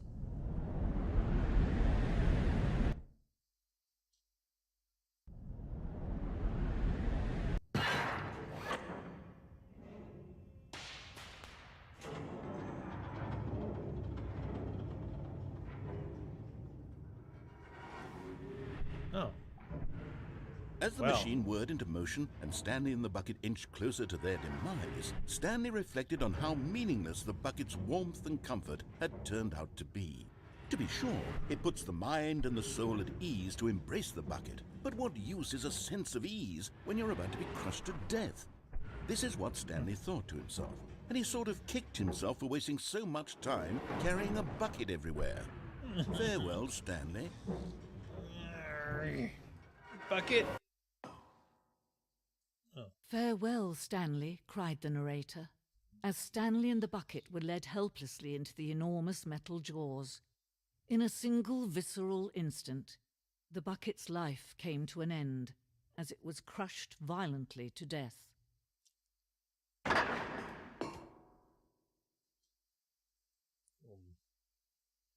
not.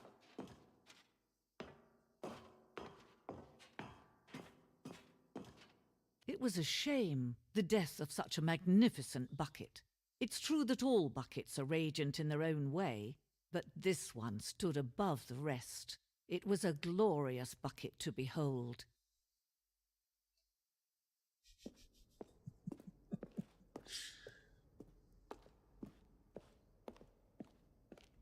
You are standing at the precipice of knowledge. Much like a bucket itself, the human mind is frequently empty within a cavernous void. But through use of the exhibit in front of you, the mind becomes full and rich and substantiated. Knowledge of the bucket and its history is the only true knowledge we really have. Will you take what you learn here out with you into the world? Will you accept with an open mind what may be challenging about the information in this exhibit? Will you change the lives of yourself and your loved ones as a result of this exhibit? Or will you turn a blind eye and continue to live as you were, in ignorance and darkness? Can you see how arrogant it was for Stanley to take a bucket like this and to claim it for his own? Can you see the hubris that blinded him? Can you see that the bucket is far more noble than Stanley will ever be in his short life? How dare you? That bucket was my friend. The greatest number of buckets ever captured on camera. 25. The photographer experienced catatonic shock for several weeks as a result of the euphoria from exposure to this many buckets at once. I'm gonna get that bucket back. This bucket is depicted as having two handles. Such a design has never been created in real life, having been deemed too dangerous and recklessly experimental. Every year, dozens are put to death just for attempting it. Wow.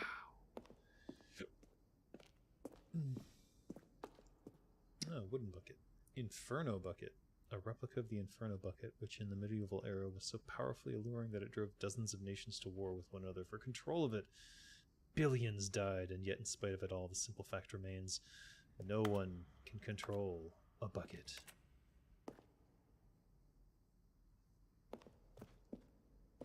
The stress bucket.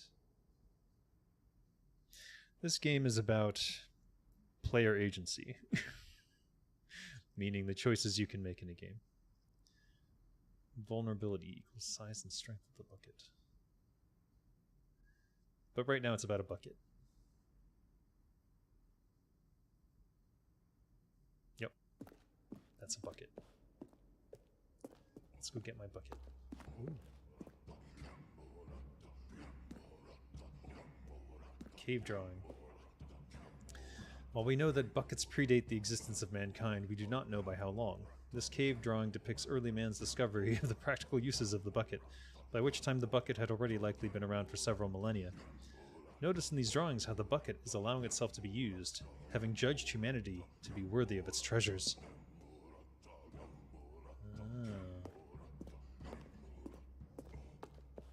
No man can own a bucket, and certainly not a bucket as dazzling to behold as this one. It is man who should kneel before the bucket. The hanging bucket. This piece symbolizes the necessary relationship between bucket and humanity. However clear our grasp of the bucket may be, there is yet more that is always out of reach. This distance inevitably is for our own good. Yeah, Paleolithic buckets. I'm gonna fall.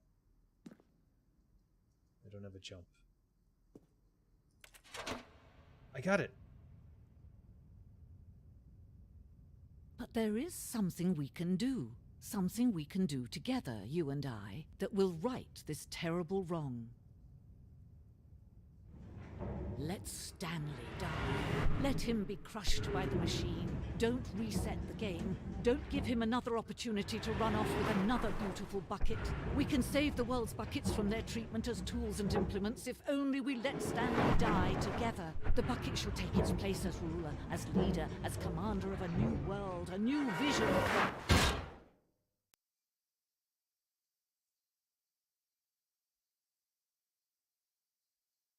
Bucket?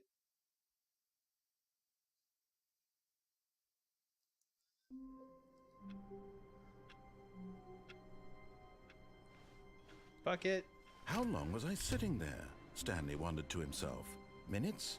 Days? Centuries? Did something crucial happen while my senses were turned?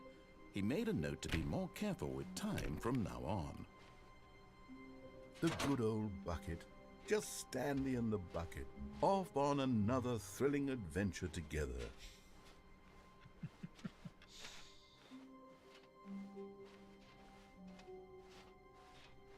Stanley clutched the bucket tightly to his chest and entered the door on his left. Bucket! Red and blue. A large room with lots of boxes.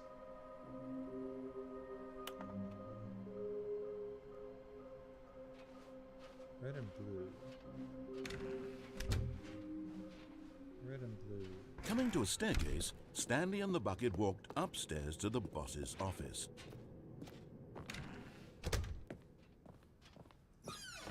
Ah.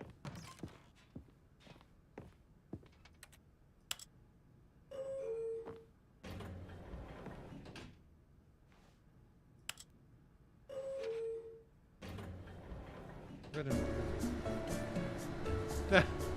They should replace the balloons with buckets later.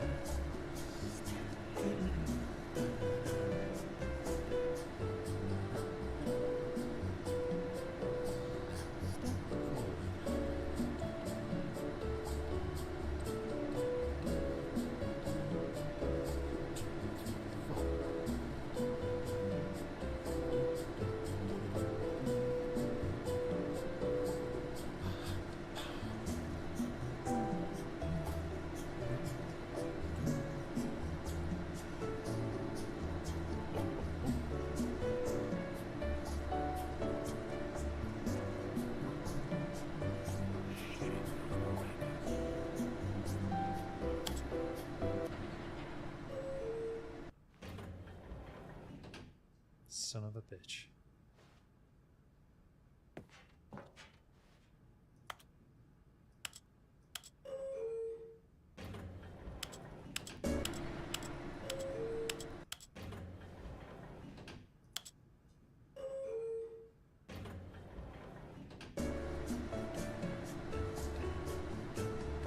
It's not a real elevator.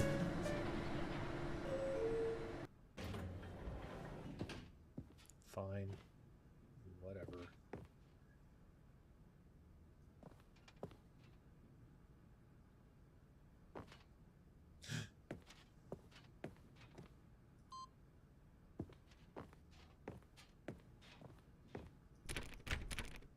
Almost missed that one.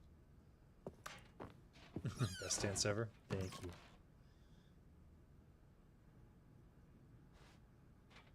No, we did this one. What am I looking for? For some reason I thought that elevator did something, but... Stepping into his manager's office, Stanley was once again stunned to discover not an indication of any human life. Crushed by the weight of this revelation, Stanley may have broken down into an emotional dumpster fire if not for the soothing presence of the bucket. Even now, in his darkest of hours, did the bucket's warmth and guiding light pierce the dark clouds of confusion and chaos. It would be with him, always. The bucket would. And he knew it.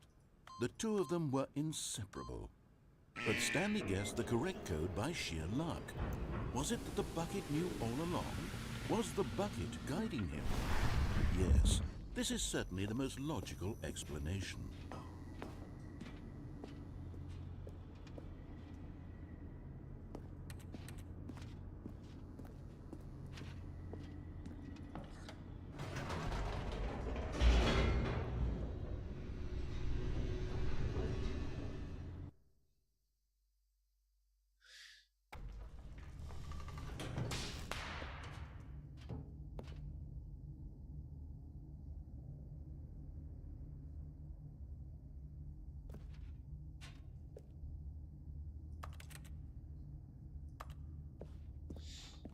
Stanley and the bucket walked straight ahead through the large door that read, Mind Control Facility.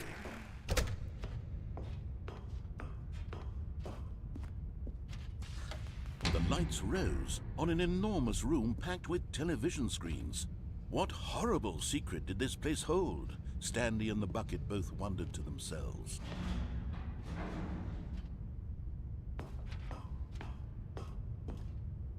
Shit. Damn it. Did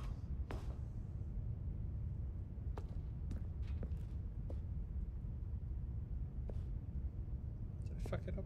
I did fuck it up. Alright, whatever.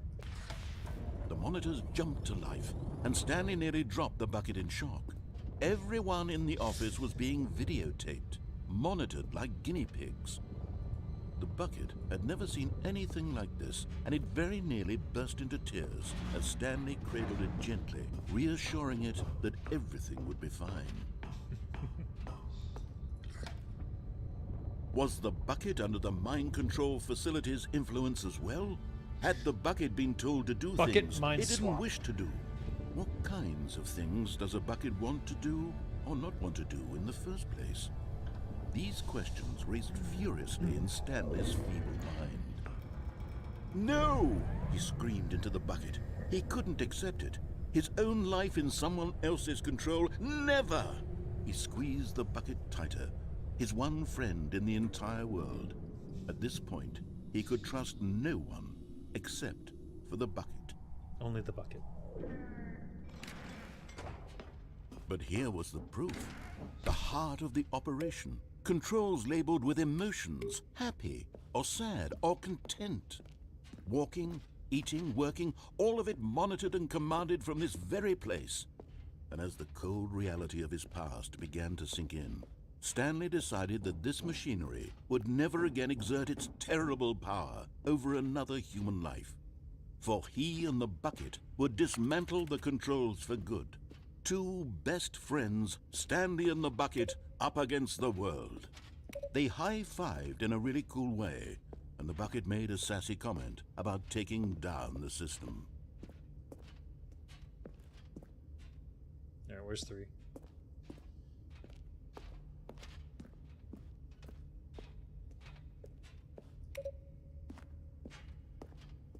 remember. Is that 4?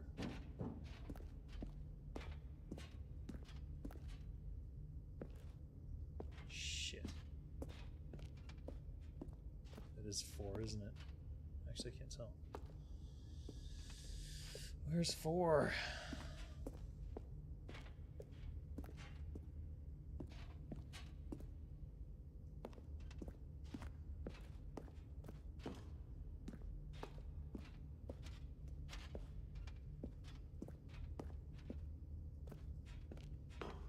If I climb on things?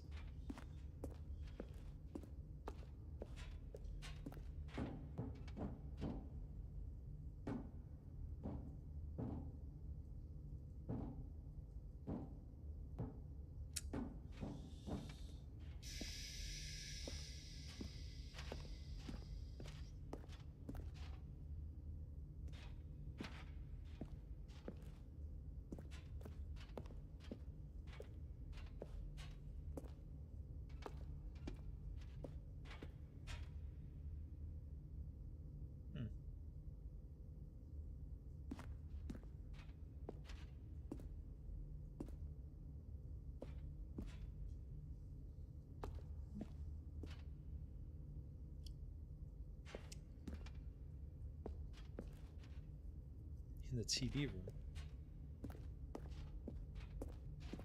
Oh, you mean the room before this one? Right.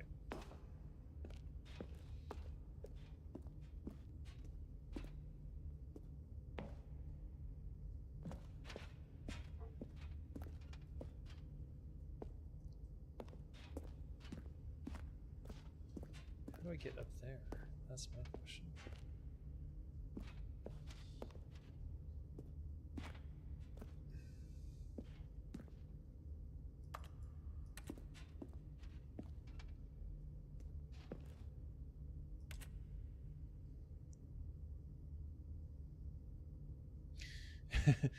The jumping one is used twice. I don't know, maybe more. It's possible. But only twice that I've seen so far. But it's in a circle, so you can't use it anywhere else. No. No. That's goofy. To reach the bucket. Yeah, maybe.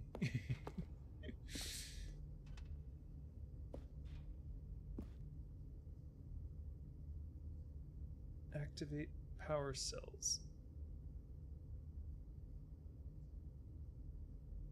I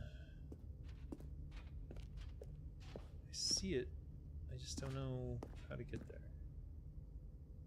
What am I looking for?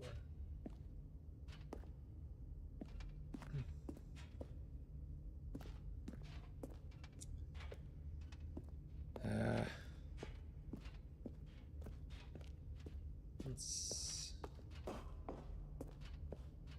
I'll hit 5, but yeah, that's wrong. Wrong, wrong, wrong.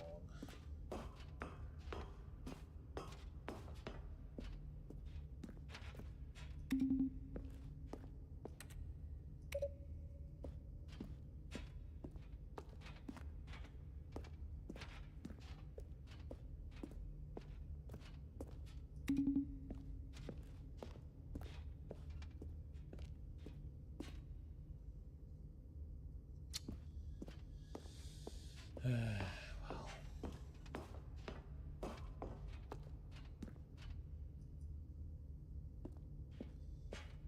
I guess none of the other buttons are interactive.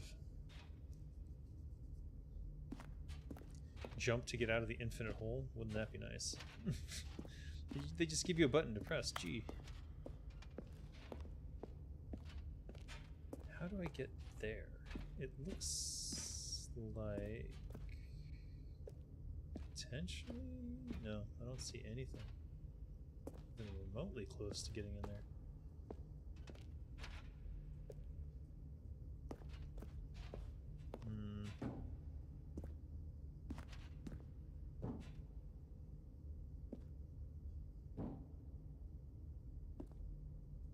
No. I mean, kind of It looks like I could.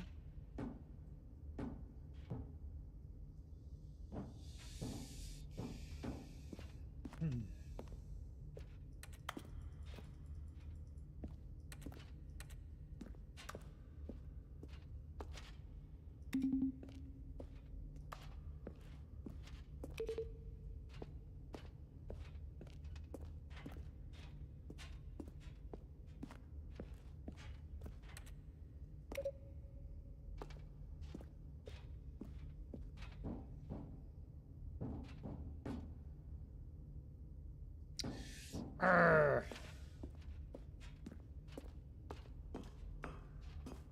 I'll be back. I see you, 4. I fucking see you.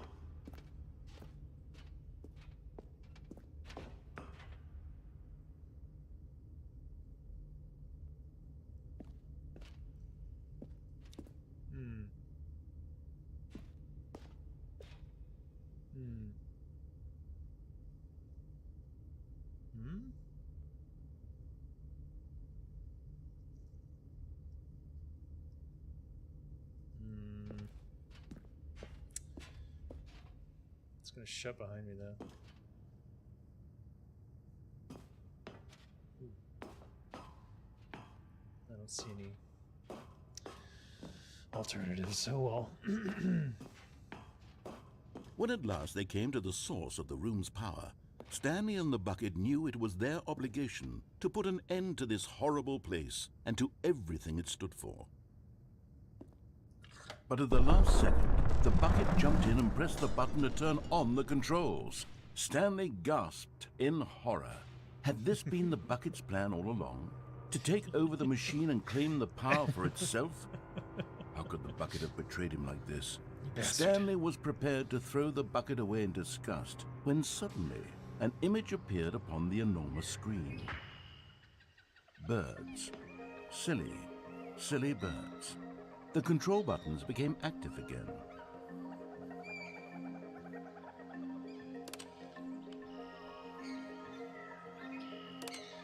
Stanley flipped through one video of silly birds after another, and then it dawned on him. This wasn't a mind control facility at all.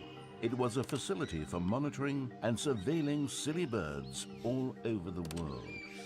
The mind controls were only a facade to disguise its true intentions. Had the bucket known this all along? Stanley marveled at the metal genius in his hands, the one who had pointed him towards this incredible discovery. Stanley and the bucket never found freedom because they spent the rest of their lives here in this place, flipping through live streams of the silliest birds imaginable. Of all the possible paths his life could have taken, this one was surely the best. And Stanley was happy.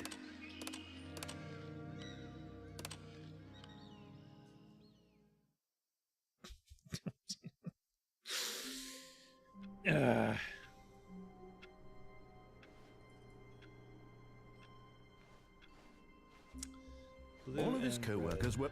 Wait, no. This isn't the right office, is it? Is this Stanley's office?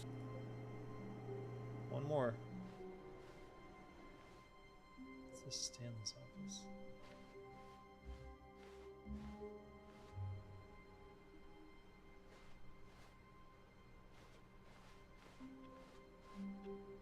Where are we going today? The bucket asked. Stanley just smiled. Anywhere they went together would be perfectly fine. Stanley clutched the bucket tightly to his chest and entered the door. This was not the correct way to the meeting room, but Stanley had felt the bucket calling to him, telling him that the employee lounge was simply the place to be. And here it was. Had the bucket turned out to be correct? Was this better than the meeting room? Yes, Stanley thought to himself. Yes, perhaps it truly was. How insightful the bucket turned out to be. Such an insightful bucket. I'm trying to think. No, Red. never mind. The bucket was wrong. Stanley took the door on his left to go back to the meeting room.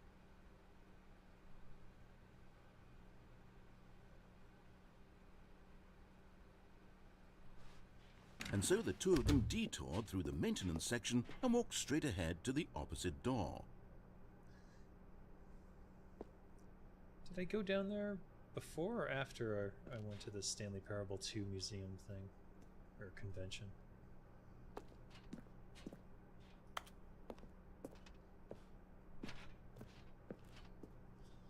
Can't remember. Oh, let's go this way.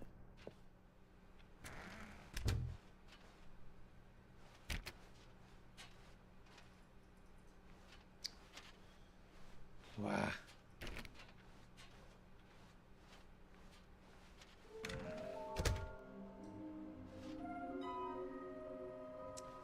Lots of boxes.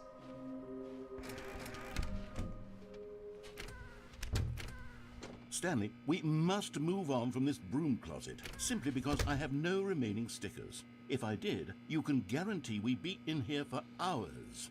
But alas, no stickers. Surely you have one more sticker.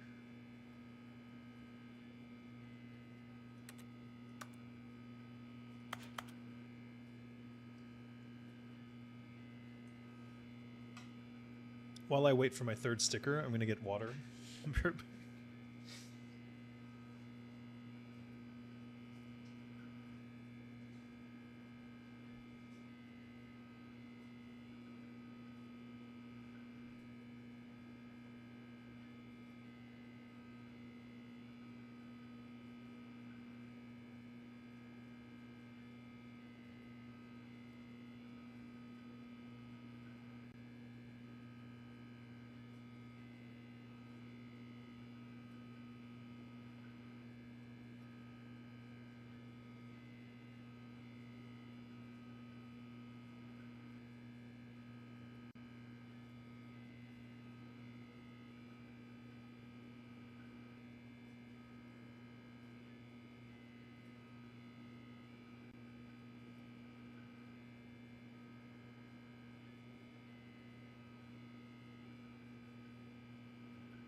Sticker.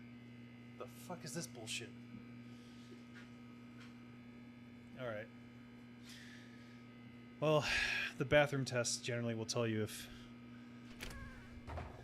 there's more to be had in the Stanley Parable. So if you go to the get water or you go to the bathroom... Coming to a staircase, Stanley and the bucket walked upstairs to the boss's office. Is that the red and blue? Didn't I already get the figurine down here? I did. But this is red and blue. But Stanley just couldn't do it. He considered the possibility of facing his boss, admitting he had left his post during work hours. He might be fined for that.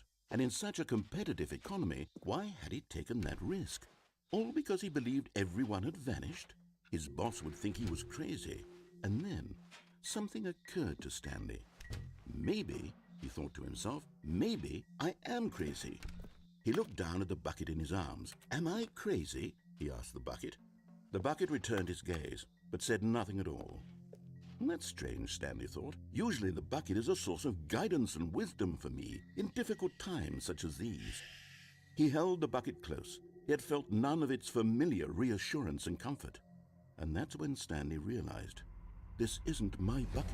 It's just a normal, everyday bucket. Someone else's bucket, perhaps. How did I end up with someone else's bucket? This is all terribly wrong. Surely no good would come from this. Who knows what sorts of bizarre hallucinations Stanley might experience without the psychologically grounding presence of his bucket. And indeed, now he noticed that the rooms were repeating, which was, of course, very odd. And now he felt himself floating off the ground. Oh, gracious, he exclaimed. Without my bucket, I've gone truly mad. Where is it? I must find it. Far off in the distance now, he heard it, calling to him. Stanley! Stanley, it's me! The bucket! Could it truly be? He rushed forward from room to room, passing by one bucket after the next. None of them were his. None of them were his special bucket. Come to me, Stanley! Find me! He had to find the bucket. He had to return to his old friend. It was the only way to truly restore his sanity. And then suddenly, he froze dead in his tracks. He knew where the voice of the bucket had been coming from.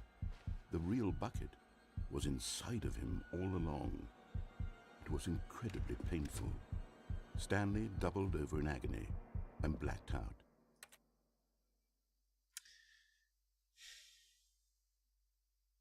This is the story of a woman named Mariella.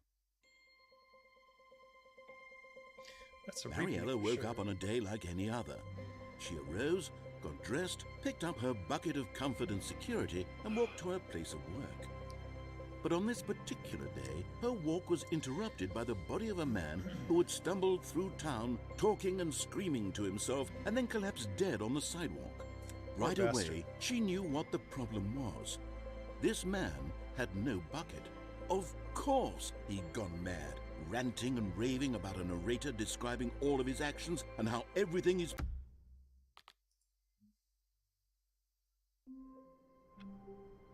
Aha!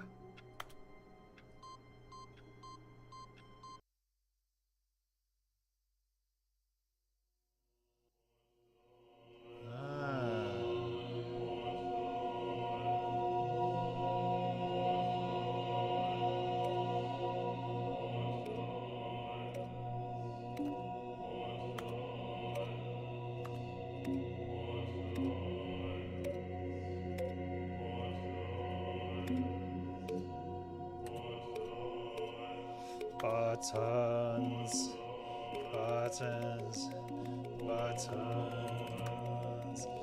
buttons, buttons. Buttons,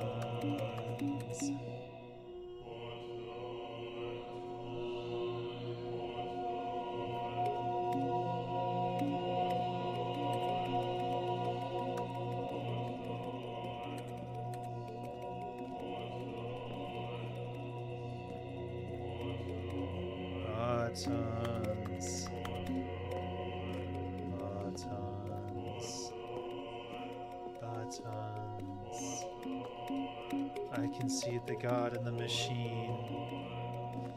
The buttons call to me. Buttons, buttons. Yes.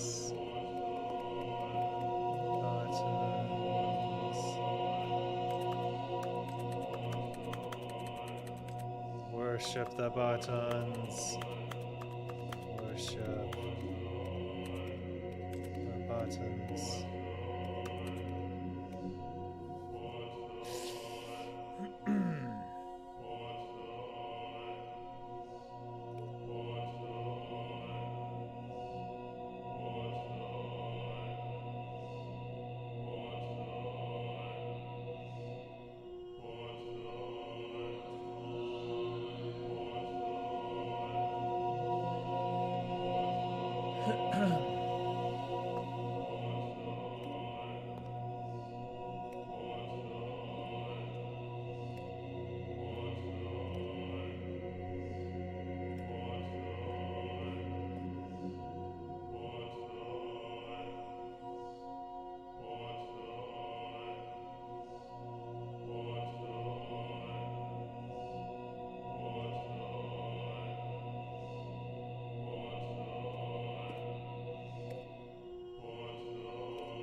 I can't figure it out.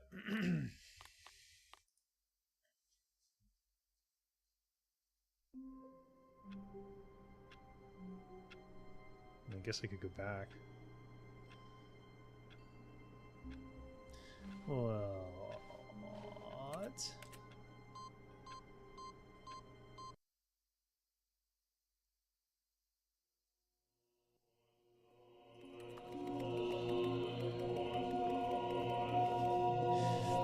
Okay.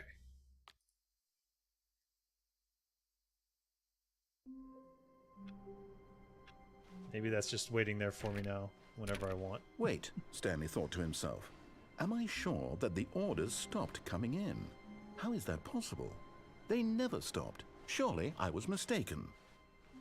No, the orders were still missing. For now.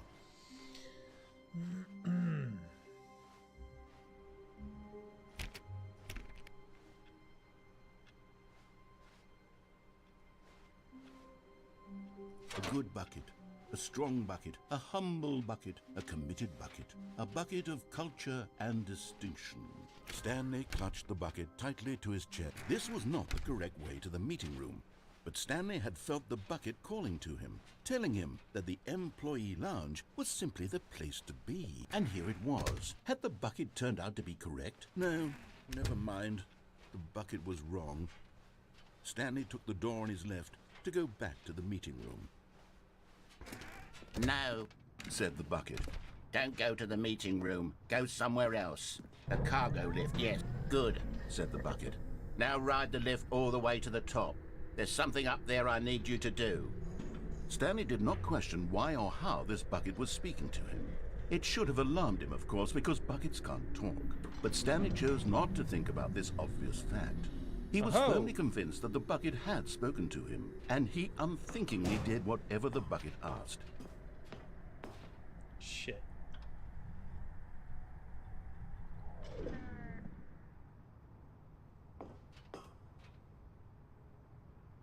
Oh, I think I missed it already. Alright, I'll come back.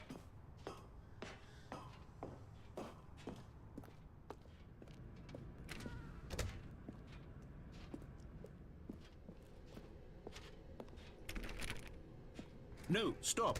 Look there on the wall, you see? There's a sign right there. It says, "No buckets past this point." Stanley, how could you think it was okay to bring the bucket here? Unless, what if the problem is that you actually don't know what is a bucket and what isn't a bucket? I suppose that would explain a lot about your behavior up to this point. Which, if that's true, well, my goodness, I think we have to do something about it. This misunderstanding could have dire consequences on the entire rest of the game if not addressed quickly and properly. So much of the impact of the story is dependent on your understanding of what is and isn't a bucket. Please, step in here for a moment.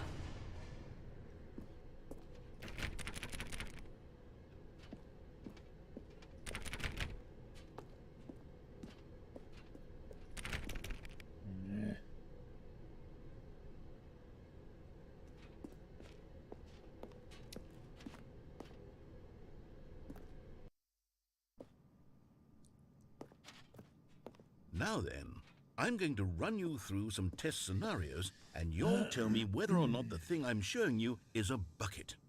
Simple enough, right? This should tell us everything we'll ever need to know about what is or is not a bucket. Okay, let's begin. Item 1. Is this a bucket? No, it's a hologram. Correct. It is a hologram of a bucket, not an actual bucket.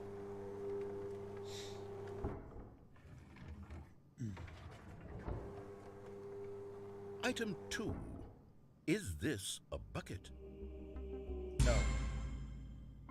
Correct. It is a 3D, 3D printed recreation of a bucket, not an actual bucket.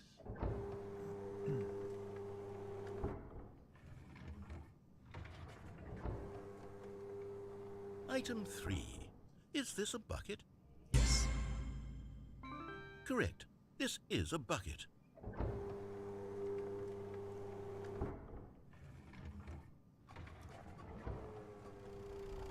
Item 4. Is this a bucket? No. Correct. This is a tractor and not a bucket. To be honest, I just sort of put this one in here as a gimme, but I was starting to get concerned that even this might be too much for you. Thank you for not making me look like an idiot. Okay, next one.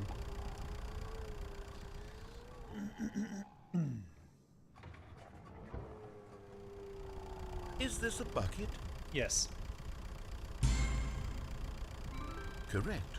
This is a bucket.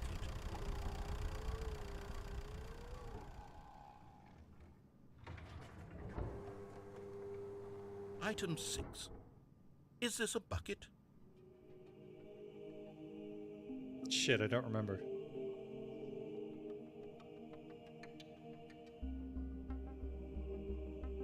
No.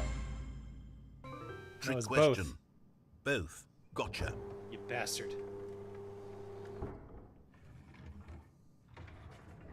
Item... Wait, hold on. I can't find the next one. Let me see. It should be around here somewhere.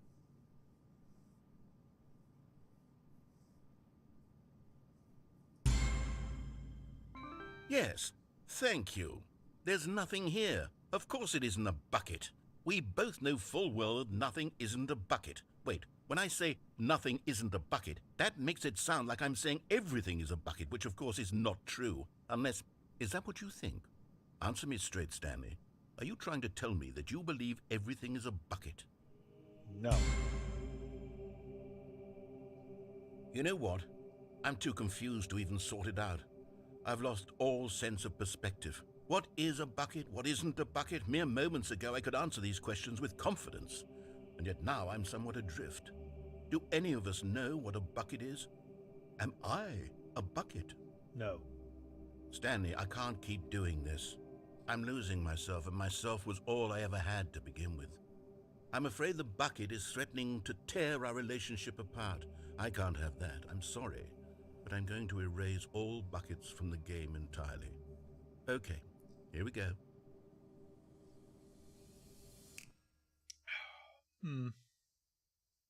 What happened? Is everything gone? Why did everything disappear? Wait, was everything a bucket? Every single thing in the game was a bucket. Oh my God, I had no idea. How could...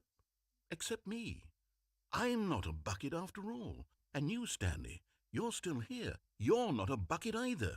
Oh, this is wonderful news. We're not buckets. Yes, I actually feel much more at ease right now. It's delightful to get some clarity on that issue, but it doesn't change the fact that we haven't got a game. So, tell you what, I'll reset everything and we'll put back all of the buckets, okay? And we'll know that it's all a bucket. But if you run into anyone else, maybe don't mention that. Who knows what that information might do to a person? All right, here we go.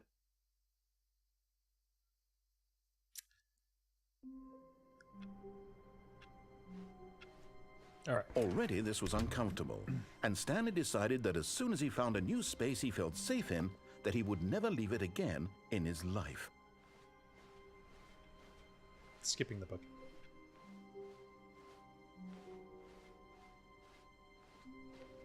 When Stanley came to a set of 2 open doors, this was not the correct way to the meeting room, and Stanley knew it perfectly well. Perhaps he wanted to stop by the employee lounge first, just to admire it. It was okay. But eager to get back to business, Stanley took the first open door on his left. Nope. Stanley was so bad at following directions, it's incredible he wasn't fired years ago.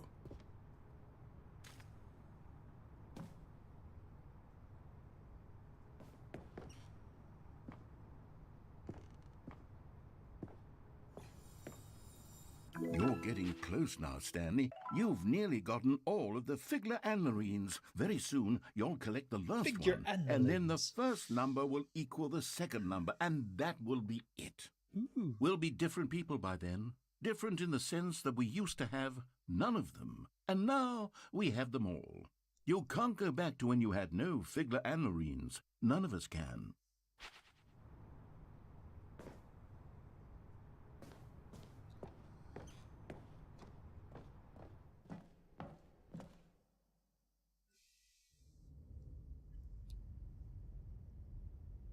What the? What?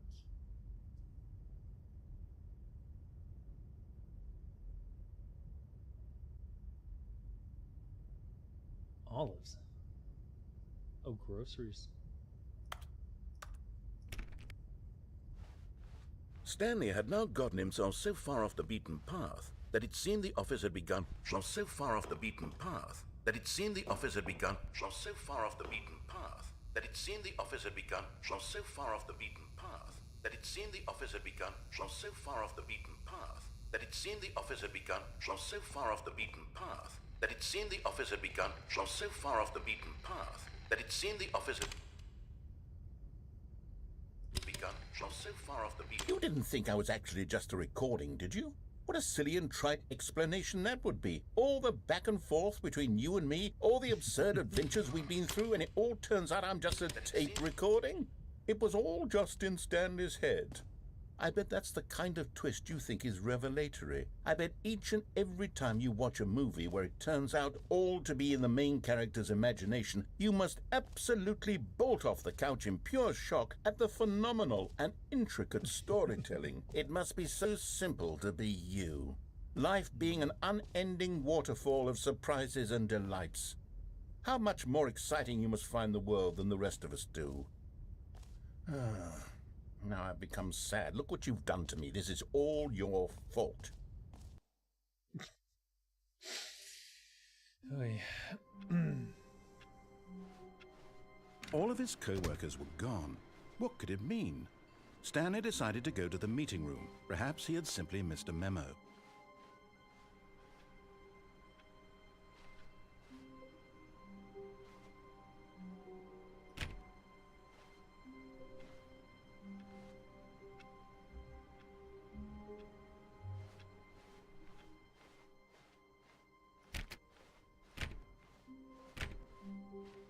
When Stanley came to a set of 2 open doors, he entered the door. This was not the correct way to the meeting room, and Stanley knew it perfectly well.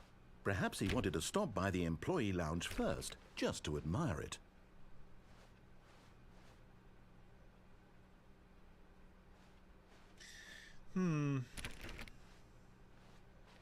It was okay. But eager to get back to business, Stanley took the first open door on his left. And so he detoured through the maintenance section, walked straight ahead to the opposite door, and got back on track. Somewhere both red and blue. Somewhere both red and blue. Somewhere both red and blue.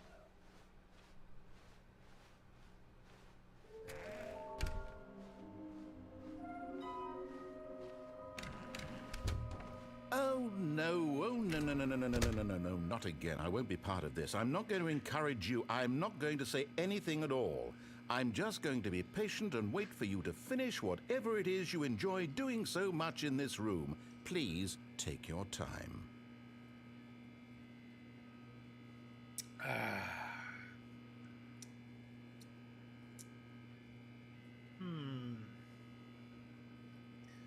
I can't think of what the red and blue room is. I thought it was the one downstairs, but that didn't work.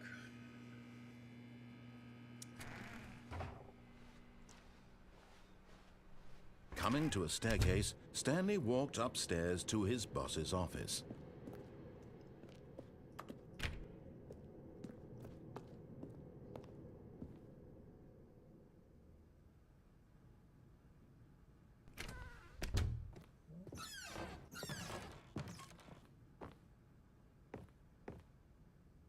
Red and blue.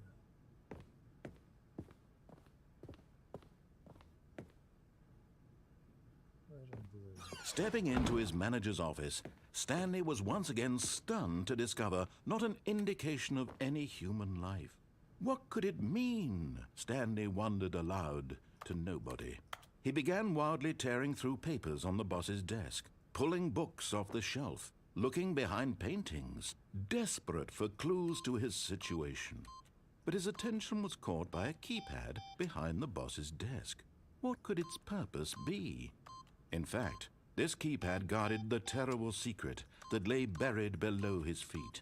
And so the boss had assigned it an extra secret PIN number, 2845. But of course, Stanley couldn't possibly have known this.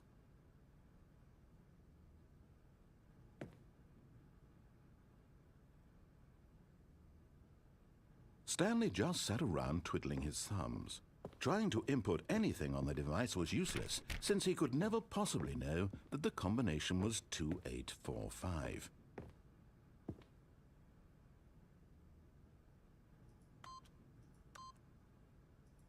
"2845.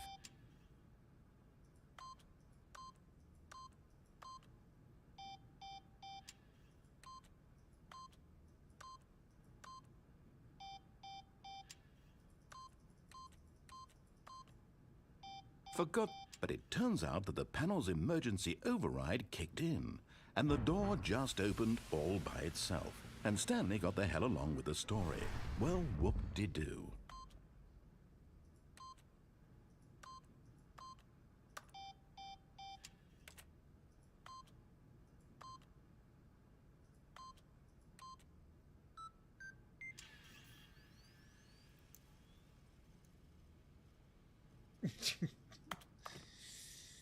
Yeah. There's something I'm missing in that room.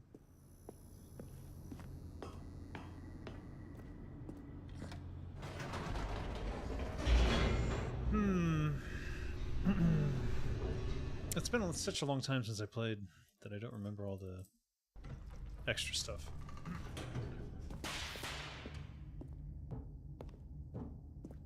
Stanley walked straight ahead through the large door that read Mind Control Facility. Although this passageway had the word escape written on it, the truth was that at the end of this hall, Stanley would meet his violent death. The door behind him was not shut. Stanley still had every opportunity to turn around and get back on track. At this point, Stanley was making a conscious, concerted effort to walk forward and willingly confront his death. Yeah. Red.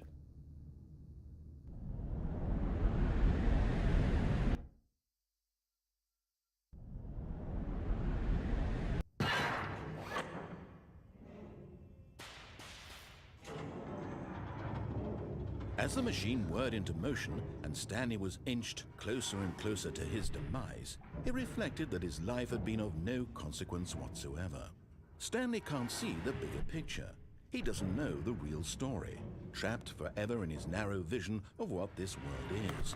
Perhaps his death was of no great loss, like plucking the eyeballs from a blind man. And so he resigned and willingly accepted this violent end to his brief and shallow life. Farewell, Stanley.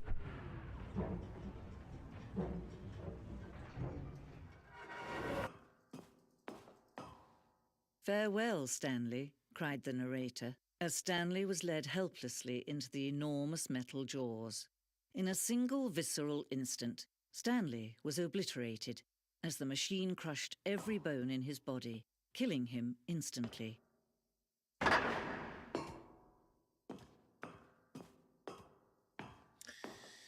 What could the blue and red room be? And yet it would be just a few minutes before Stanley would restart the game, back in his office, as alive as ever. What exactly did the narrator think he was going to accomplish? When every path you can walk has been created for you long in advance, death becomes meaningless, making life the same. Do you see now? Do you see that Stanley was already dead from the moment he hit start? This blueprint shows the office from the beginning of the game.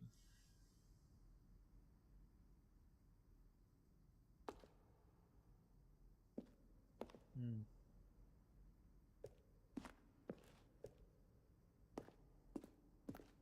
The two doors. Once this room was created, the rest of the game emerged as an extension of it, an exploration of the contradictions room posed.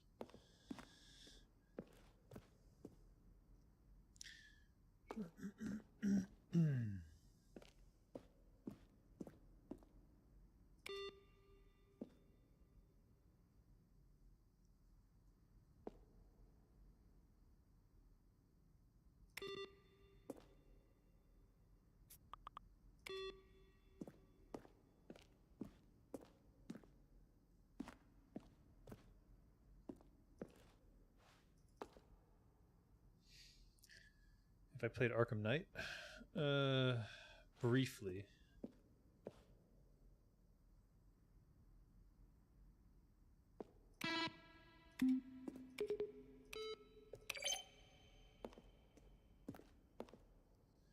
Developed by Crows.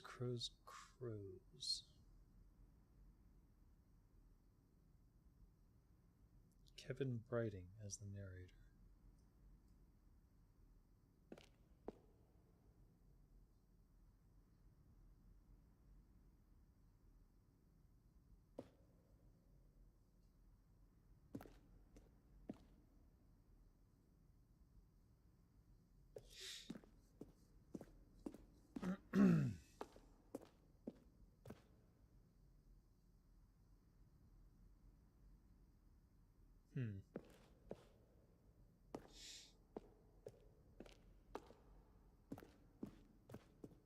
Warcraft 3 best game of all time? I don't know about that. Some would argue it's Minecraft.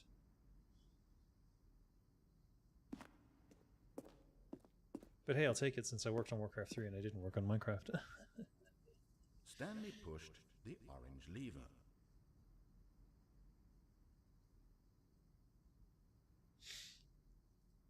Dialogue for the entire game Let's see. 3 separate times. Stanley walked through the green door.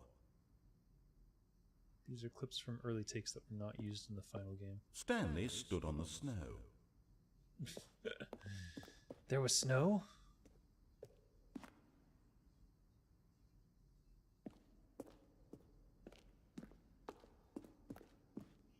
There is no snow level.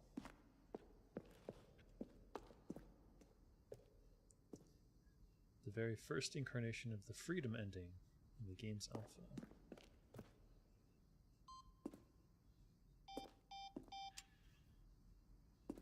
Countdown desk, one of the desks from an early version of the countdown ending.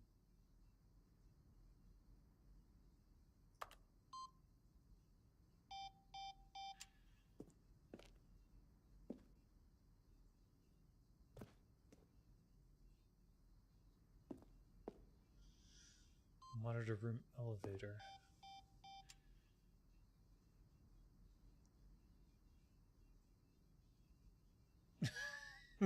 Too difficult to remember what was up and what was down.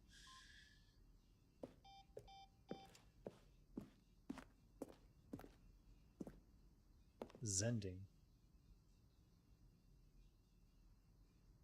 Eventually cut and merged with another part of the game. Zending level. The fourth version of the Zending. Interesting. For a long time we had an ending that only ended when the player restarted from the escape menu. Unfortunately, very few players realized this is what they were supposed to do. Can't pull them. We ran 4 major teaser trailers over the course of the game's development, each meant to convey something about the spirit of the game. This is the first one, released in May 2012.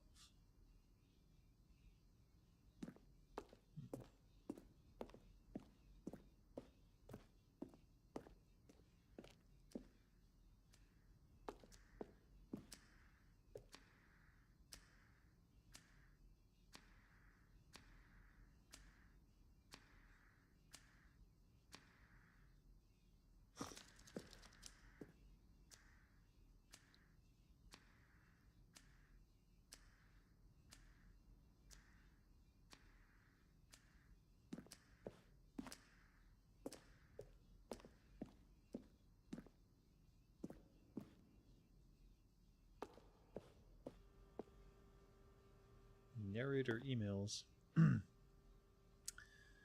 After the second trailer we sent out, we asked people to email the narrator for questions. While we had initially planned to use these further promotional materials, we never found the perfect use. How is the game going? I hope it's as good or better than the first one. Are you a rock?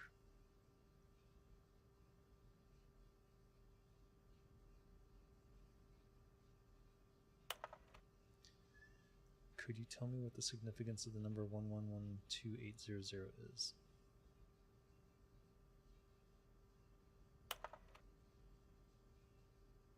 What would you do if Stanley entered any other rooms?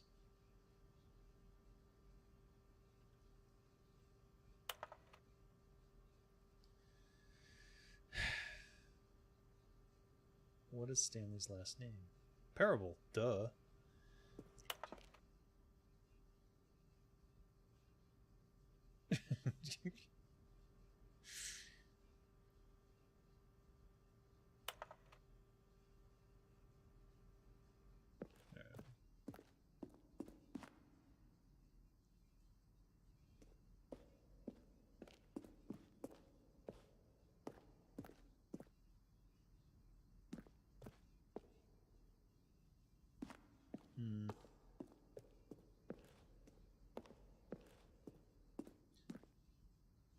He designed an ending where Stanley would end up on a battlefield fighting aliens. The action game would become sentient and would wage war against the narrator. Far too jokey and on the nose for the tone of the game. Plus, some people interpreted it as making fun of people who like shooters, which was not our intent. It's like Tehran over there.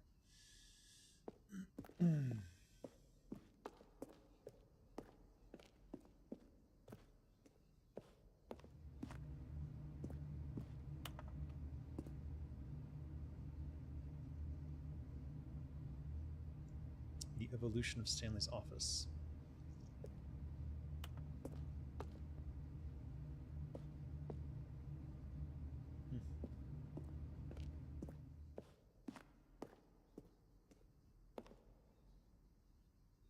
Game design mockup.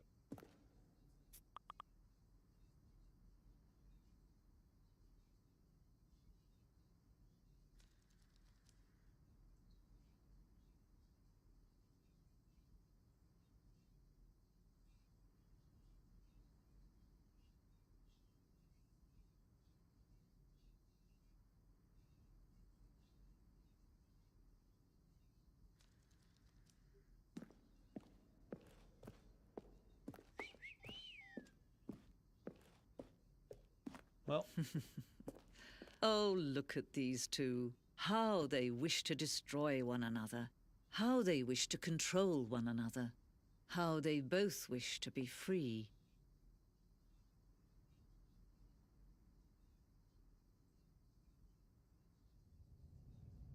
Can you see? Can you see how much they need one another? No, perhaps not. Sometimes these things cannot be seen. But listen to me. You can still save these two. You can stop the program before they both fail. Push escape and press quit. There's no other way to beat this game. As long as you move forward, you'll be walking someone else's path. Stop now and it'll be your only true choice. Whatever you do, choose it.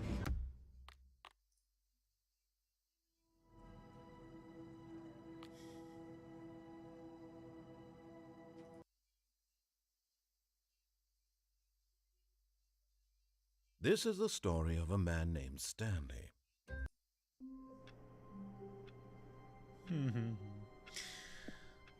All of his co-workers were gone. What could it mean? Stanley decided to go to the meeting room. Perhaps he had simply missed a memo. No matter how hard Stanley looked, he couldn't find a trace of his co-workers.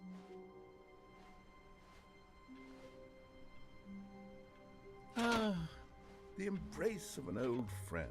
A weathered companionship that stands the test of time. Stanley clutched the bucket tightly to his chest, and this was not the correct way to the meeting room.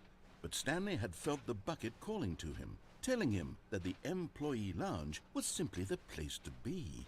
And here it was. Had the bucket turned out to be correct? No, Never mind. The bucket was wrong. Wrong. Stanley took the door on his left to go back to the meeting room. Oh, shoot. No, Said the bucket. don't go to the meeting room. Go somewhere else. The cargo lift, yes. Good, Said the bucket. now ride the lift all the way to the top. There's something up there I need you to do. Stanley did not question why or how this bucket was speaking to him. It should have alarmed him, of course, because buckets can't talk. But Stanley chose not to think about this obvious fact. He was firmly convinced that the bucket had spoken to him, and he unthinkingly did whatever the bucket asked.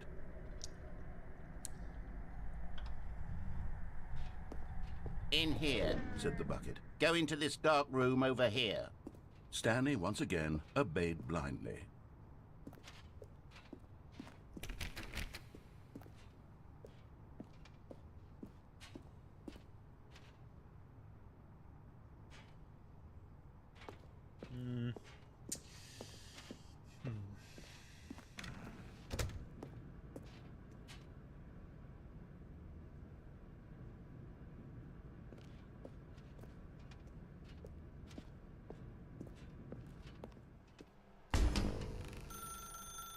Now pick up the phone. Said the bucket.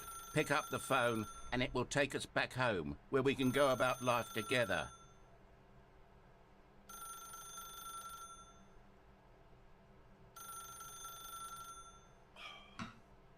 No.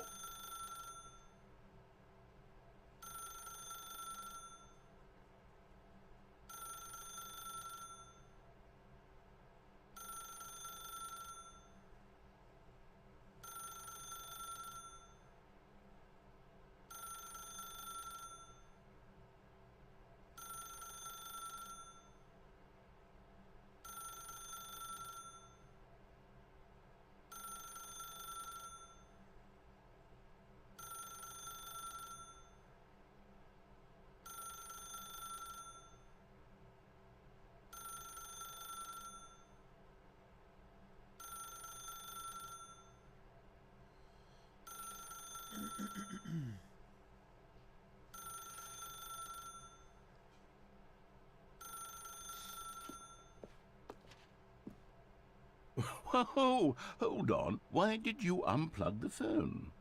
Were you trying to resist the bucket's orders? Stanley, I was joking. Obviously, the bucket isn't talking to you and telling you to do things. Buckets can't talk. It was a joke. Don't you get the joke? It's funny, Stanley. A talking bucket. Ugh. Can't you see? Oh, goodness. I must have really bungled up the delivery if you actually took me seriously. Where did I mess up the joke? Should I have paused for longer or spoken quicker? Comedic timing is so difficult. I wish I were better at it, but there isn't exactly an instructional video on comedy that one can watch to fully... Oh, wait, yes, there is. It's sitting right here. Let's take a look. What is comedic timing? What is comedic timing? How does it work? How long should it last? How can it be used to effectively silence your political enemies? And more importantly, can it be taught in its entirety within 90 seconds? Thankfully, the answer to all of these questions is yes. Let's dive deeper. If you've ever told a joke or made someone laugh, in all likelihood, you did it while standing 50 to 80 centimeters from them in a room of no more than 76 degrees Fahrenheit, with one of your arms raised straight upward at a 15-degree angle from your body. These are the optimal conditions for good comedic timing. To begin the joke, start by stating and spelling your name. Next, provide a brief synopsis of the joke, including the specific times at which the recipient of the joke will laugh, and then spell out your name a second time. I'm still missing With a these steps collectible. complete, it's time to begin the humor. I don't know what Speak the blue and red entire room is. joke in no more than 18 seconds and no less than 13 and a half, pausing only for bathroom breaks when necessary. When the joke has concluded, it is customary to inform your listener that the joke is over by declaring in your loudest possible voice, "I'm Dunny with the funny." Let's practice screaming, "I'm Dunny with the funny" now. Good. This saying is a perfect example of expectations management, which is the cornerstone of good comedy. Finally, it's time to hand out surveys. I thought I was, Collecting but hard data from your audience on how rapt they were throughout the wasn't joke there. is the only way to grow or learn as a comedian. An effective survey should be no less than 10 pages long and should include the same question reprinted several times, just to ensure the survey taker is actually paying attention and not simply filling in answers at random. And that's all there is. With these strategies at your disposal, you'll have audiences doubled over in laughter and even tripled over in laughter in no time at all. Just remember to let them stop laughing at some point, you gut-busting little scamp. After all, we're each of us needed on the front lines of the war to fight the 12-legged invaders who threaten our very existence and who very likely die in a hailstorm of bullets and mandibles. All of us must be prepared to give our lives to this noble cause, just as our children must do after us, and their children after them. Godspeed, and may Earth reign supreme. what the fuck? Hey, goodness, this video is a little outdated, isn't it? Well, no matter. I think the fundamentals of proper comedic timing are still as relevant today as they were back then. So with that in mind, I believe the only way forward is for us to return to the two doors and walk through all of this again, so I can try telling my story with more appropriate comedic delivery. Come along, let's head back.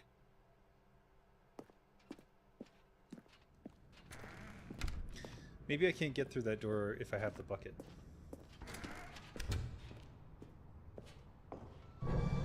I can feel it. This time, I'm really going to nail the delivery. You'll be in stitches. A talking bucket, you'll say? How ridiculous. How absurd. What a hilarious concept. The king of comedy. That's what you'll call me. Thank goodness we had the instructional video. Otherwise, who knows where we'd be right now. Well, I wouldn't be the king of comedy, that's for sure. The bucket spoke to Stanley. The bucket spoke. The bucket spoke? Oh, I'll figure it out on the fly. No need to overthink things.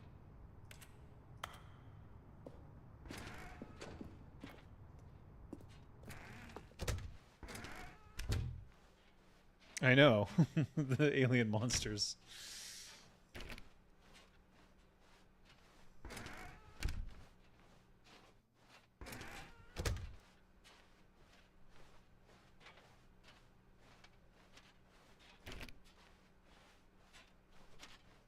Here we go. You ready?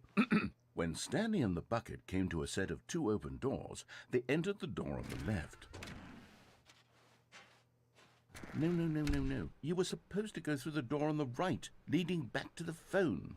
Did you not even look at the instructional video? I think this is all covered very clearly. There's no way I can make the comedic timing work now. It's done. The joke is completely done and over. It's all your fault, Stanley. I'm going to be ridiculed in the community of other joke writers. I'm going to be shamed at every one of our meetings from now on. All because you couldn't watch a simple video and take a hint. Are you proud of yourself for bringing me down, Stanley? Are you proud? Here we go. You ready? When Stanley and the bucket came to a set of two open doors, they entered the door on the left.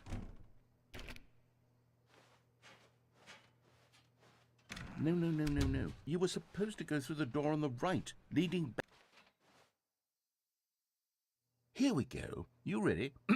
When Stanley and the bucket came to a set of two open doors, they entered the door on the left. No. You were supposed to go through the door on the right, leading back. Here we go. You ready? When Stanley and the bucket came to a set of two open doors, they entered the door on the left. No. You were supposed to go through the door on the right, leading back. Here we go. You ready? When Stanley and the bucket came to a set of two open doors, they entered the door on the left. No. You were supposed to go through the door on the right, leading back. Here we go. You ready? When Stanley and the bucket came to a set of two open doors, they entered the door on the left. No. You were supposed to go through the door on the right, leading back. Here we go. You ready? When Stanley and the bucket came to a set of 2 open doors, they entered the door on the left.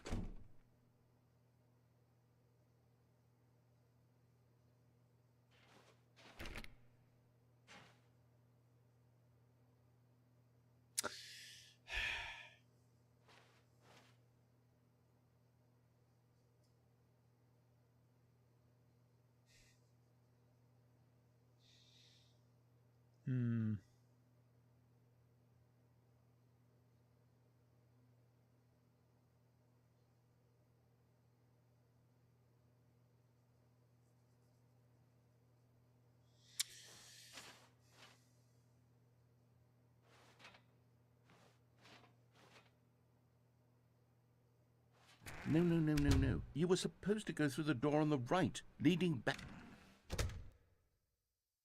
Here we go. You ready?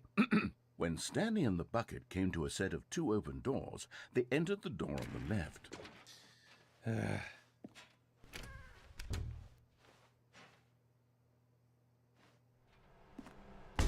What? We're back at the phone already? No. What's going on? There was supposed to be several rooms leading up to this. There was supposed to be a build-up to this point, a dramatic display of remarkable comedic wit which culminates in this scene with the phone. But now the timing's completely off. The joke will never land. Well, not the way it was meant to. And it's all my fault. I must have forgotten that the phone room comes immediately after the 2 doors room. What an egregious mistake. I've made a fool of myself. I don't deserve the title of King of Comedy. I'm nothing. I'm not even the lowliest joke-telling whelp. I think I need to go back and rewatch that instructional video again. Yes, surely that will help me improve my... Stanley, you love the bucket so much it's like you... it's as though all of your other most prized possessions pale in comparison. Yes. Well, let me try that again, Stanley. I beat the game. I heard that you are pale with shame over how unabashedly in love with a bucket you are. No? Still not? Is it the delivery? Pale with shame. Pale with shame. Pale... What's another Created word with to Unity. describe a bucket? Stanley, What? this bucket is so mental. I think I saw it playing guitar. No. We're getting away from making fun of Stanley's obsession with the bucket, which was the whole point of this. I'm no good at these jokes. I need more instructional videos. That's exactly what it is. That's what will make me the king of comedy again. More instructional videos. Let's see.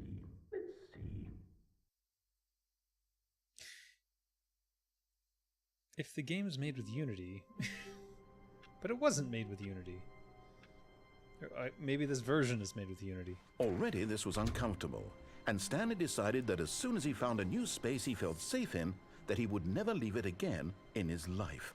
Never again in his life. We are ditching the bucket.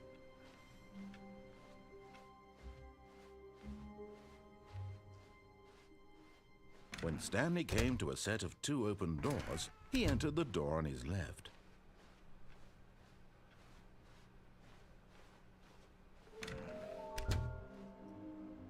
Red and blue. What?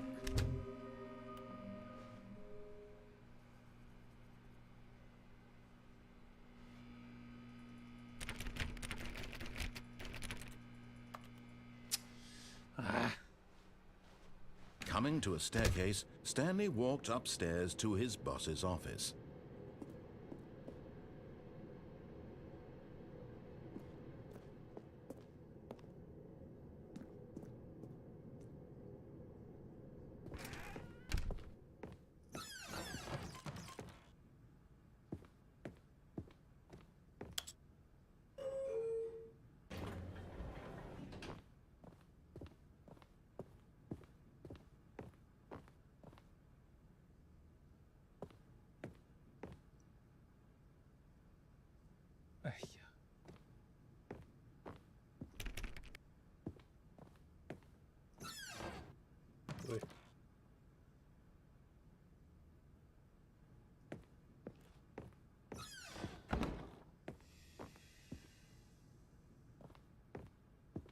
The moment he entered his manager's office, Stanley froze in his tracks.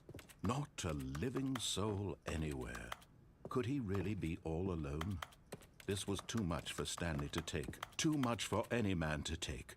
He fell to his knees, bursting into half moans, half sobs, the guttural retching of life from a man denied any hope, any reason to keep going. Here on the floor, he lay prone, paralyzed by fear for nearly a full hour.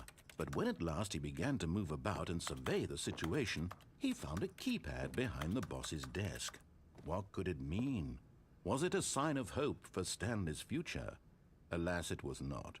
For although this keypad guarded the terrible secret of Stanley's past, it had been assigned a 4-digit code so devious and so random that Stanley was in such a rush to get through the story as quickly as possible, he didn't even have a single minute to just let the narrator talk.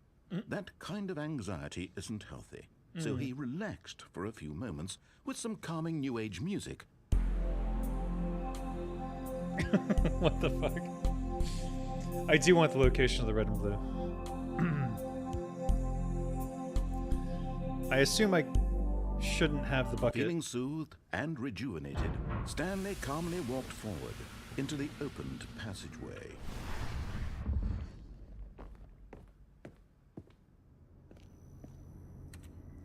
If it's the 2 doors room, and then you, I don't know what to do there.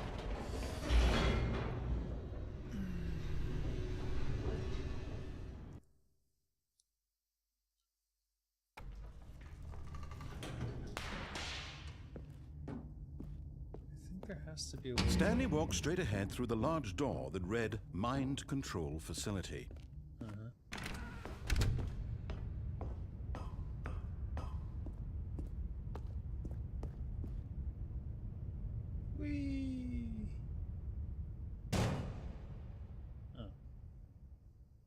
Aha! You've made it to the bottom of the Mind Control Facility. Welcome! You see, back when the Stanley Parable first launched in 2013, getting to the bottom of the Mind Control Facility was a bug that we simply didn't catch during development. And you all sent us lots of photos of it on Twitter and acted very superior about it.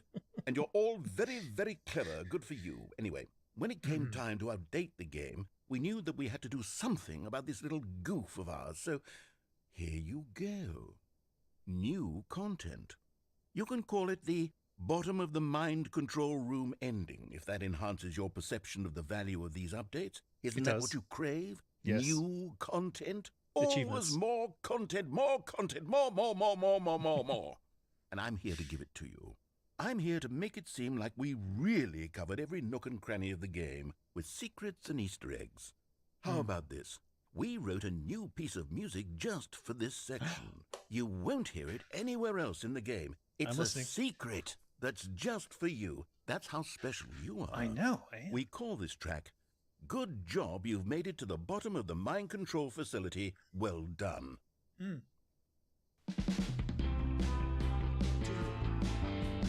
Good job, you did it. Good job. 3, 2, 1. Good job, you made it to the bottom of the mind control facility. You jumped on the catwalk. You should have been careful. You should have been careful. It used to be a bug, but now it's an ending. Now it's an ending. I believe in you. I believe in your ability to cross this barrier and chase your dreams. But railings don't mean anything. Good job, you did it. Good job, you did it. Good job, you did it. Good job, you did it. Good job, you did it. Good job, you did it. Good job, you did it. Good job, you did it. Good job, you did it. Good job, you did it.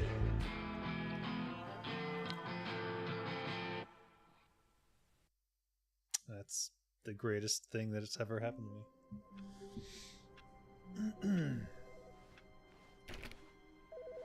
Oh, the phone.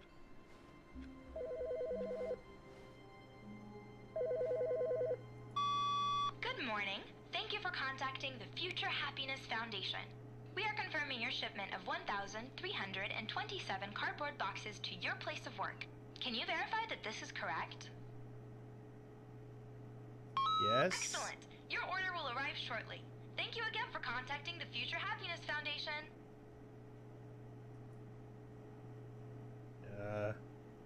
Yeah, okay. Yeah, no bucket.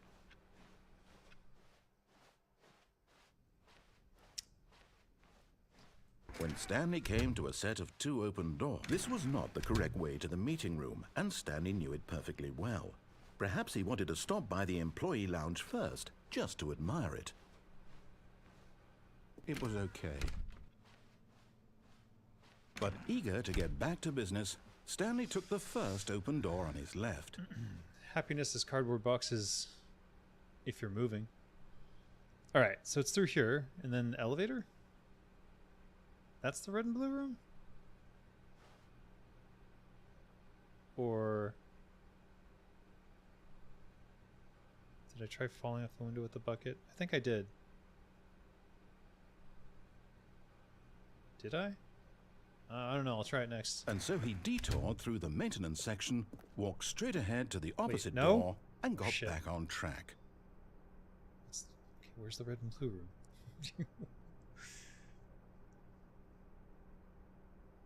Door on the right, then left, and then down the elevator. That's what you said. Was it a lie? But Stanley didn't want to go back to the office. He wanted to wander about and get even further off track. So now in order to get back, he needed to go, from here it's, left.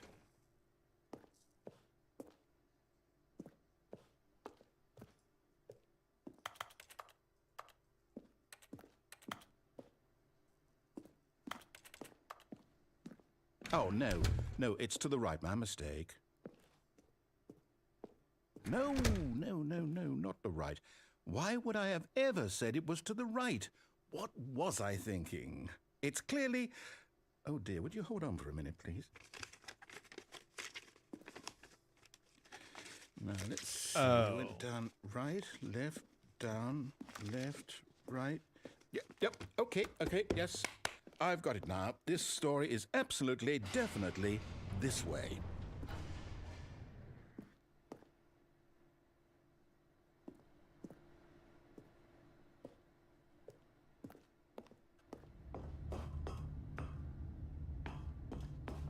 Oh.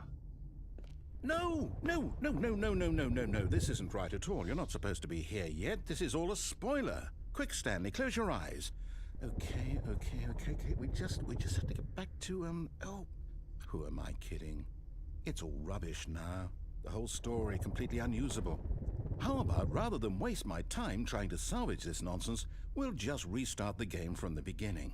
And this time, suppose we don't wander so far off track, Okay, from the top.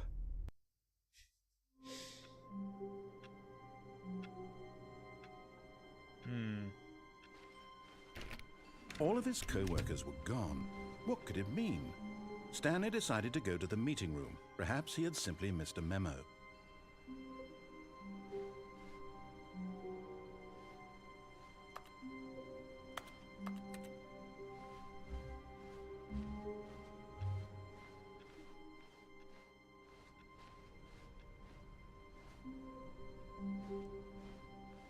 When Stanley... Wait, what? No, I restarted. I swear I definitely restarted the game over, completely fresh. Everything should be... Oh, did something change? Stanley, did you change anything when we were back in that room with all the monitors? Did you move the story somewhere or... Hold on. Why am I asking you? I'm the one who wrote the story. Yeah. It was right here just a minute ago. I know for sure that it's here somewhere. Okay, then. It's an adventure. Come, Stanley. Let's find the story.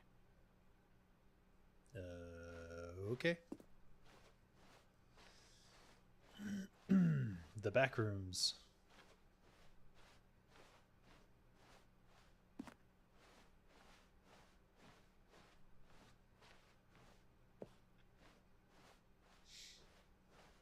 No.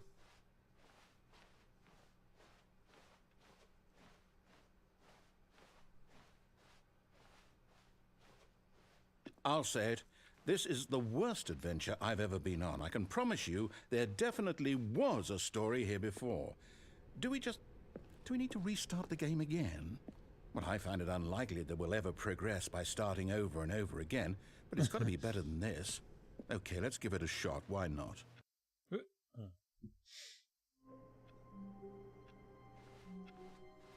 All of his co-workers were gone. What could it mean?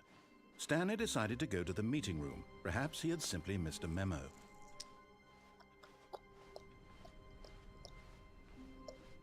Okay, yep, it's worse. I might be remembering this wrong. Yeah. It's possible the story is back where we just came from. Why don't we go back the other direction and see if we missed anything? We did.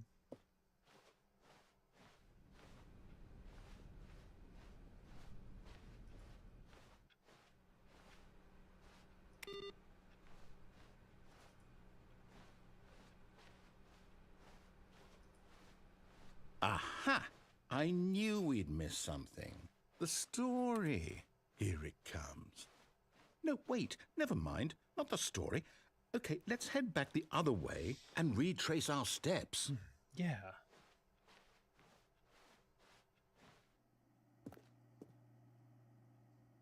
Now this... Well, I'll be honest, I don't recognize this place at all. Is this the story? I don't think so. I can't quite recall, but I believe my story took place in an office building. Is that correct? Do you remember, Stanley? Well, do you know what? Since I've completely forgotten what we were supposed to be doing, how about this? You win! Congratulations! I know you put in a lot of hard work, and it really paid off, so good job. Oh, no. No, I don't feel right about this at all. We both know you didn't put in any actual work for that win. Some people win fair and square, and this was not one of those situations.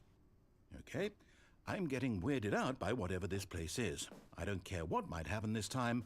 I have to restart. Yeah. All right, I've got a solution. This time, to make sure we don't get lost, I've employed the help of the Stanley Parable Adventure Line. Just follow the line. How simple is that?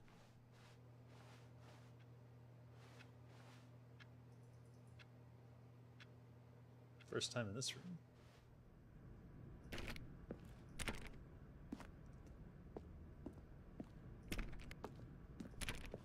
At least in this playthrough.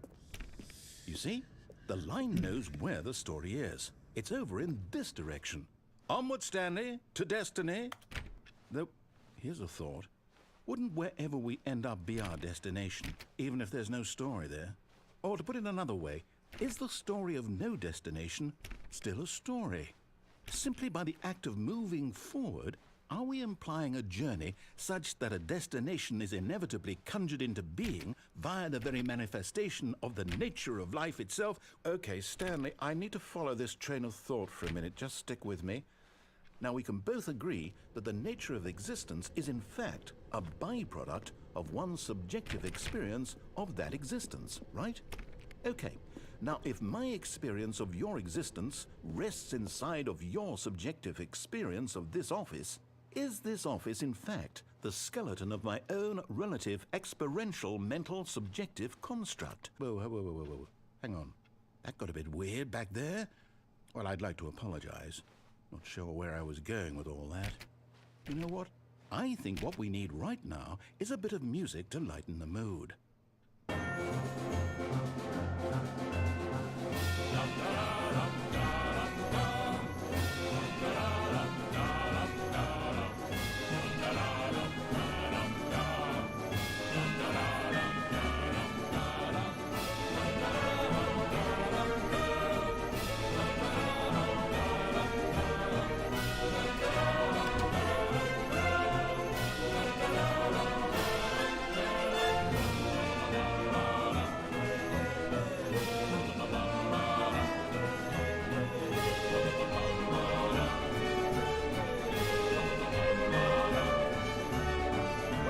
Cut the music. go back and look at that fern. Stanley, this fern will be very important later in the story. Make sure you study it closely and remember it carefully. You won't want to miss anything. Liar. Wait, what? We're back at the office? No. Line, you do know we're looking for the Stanley Parable, right? The story? Is any of this ringing a bell?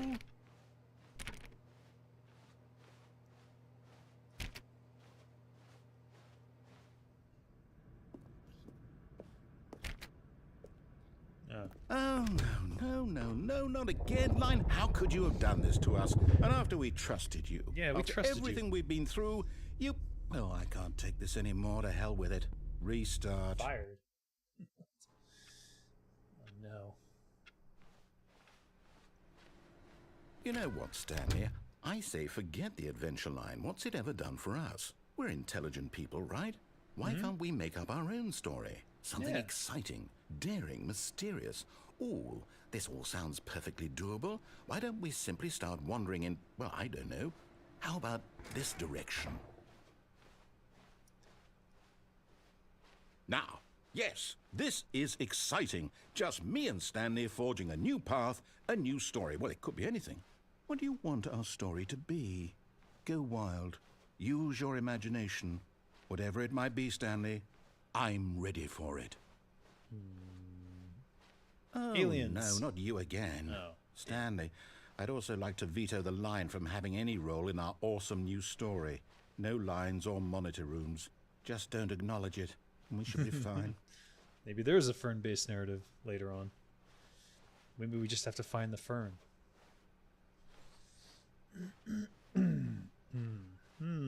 Ah, a choice. We get to make a decision. From Do we? here, the story is in our control. How important we mustn't squander the opportunity. In fact, I believe I need a minute to think here. Just walk in circles for a minute. Okay, so I know that each door has to lead somewhere, which means that somewhere, the place where we're trying to go, there must be a reverse door that leads here. And that in turn means that our destination corresponds with the counter-inverted reverse door's origin. So starting from the right, let us ask, will taking the right door lead us to where we're going? And since the answer is clearly yes, then by all accounts, the door on the right is the correct one. Another victory for logic. Come, Stanley, our destiny awaits.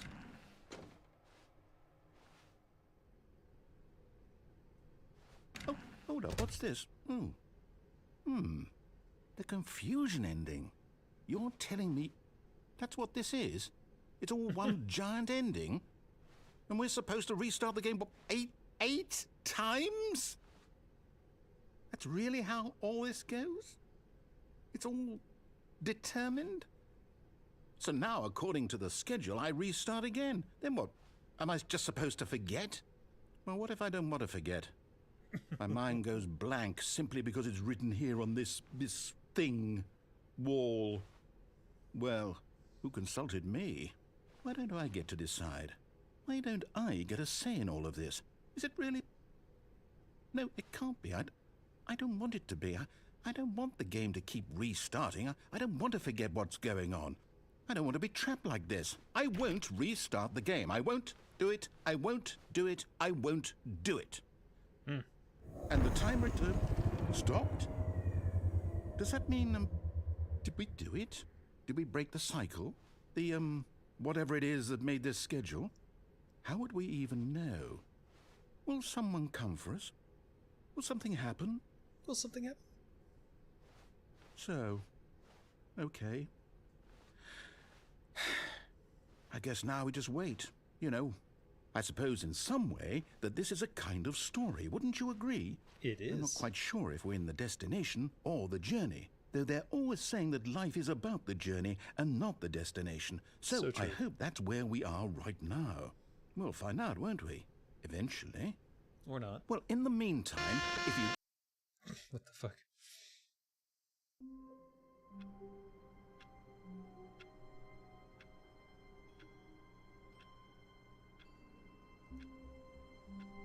I heard beeping. All of his co-workers were gone. What could it mean? Stanley decided to go to the meeting room. Perhaps he had simply missed a memo. The bucket made Stanley want to be a better man and a better co-worker. In time, perhaps, he would become both of those things. Stanley clutched the bucket tightly to his chest and entered the door on his left. This was not the correct way to the meeting room, but Stanley had felt Meep, the meep. bucket calling to him, telling him that the employee lounge was simply the place to be. And here it was. Had the bucket turned out to be correct? No, never mind. The bucket was wrong. Stanley took the door on his left to go back to the meeting room. Nope. No, Said the bucket. don't go to the meeting room. Go somewhere else. The cargo lift, yes. Go there. Go to the cargo lift.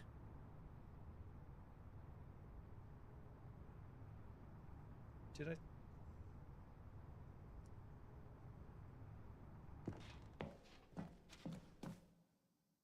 I don't know.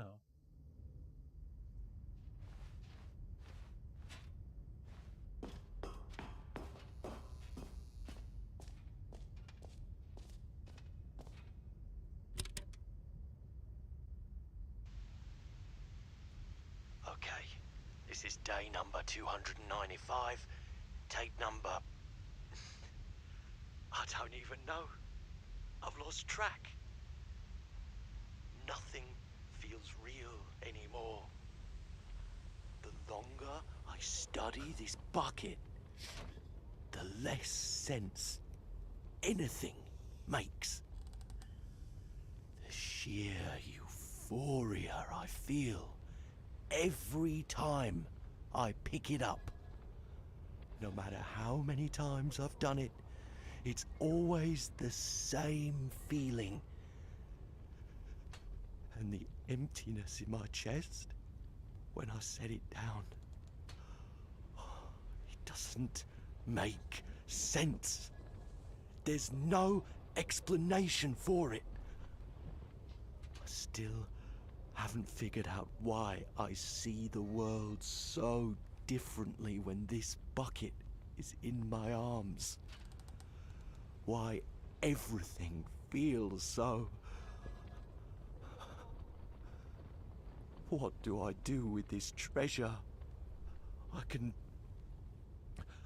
monetize it. Wait, what? Yes. It's unthinkable the amounts of money people will pay for even just an hour with the bucket. This is my golden ticket. But I have to be careful, because as soon as this gets out, there's going to be a target on my back. Even now, I don't know who might be trying to get... What's that? Who's there?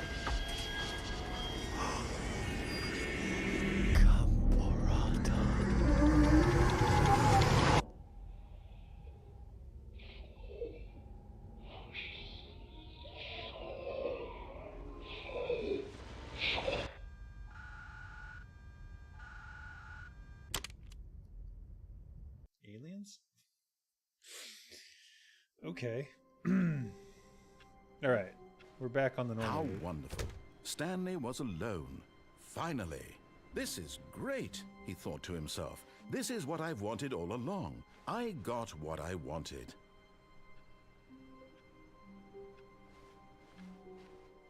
All right. I'm trying to get the red and blue room. When Stanley came to a set of 2 open doors, he entered the door. This was not the correct way to the meeting room, and Stanley knew it perfectly well. Perhaps he wanted to stop by the employee lounge first, just to admire it. It was okay. But eager to get back to Gamoratsu. business, Stanley took the first open door on his left. So,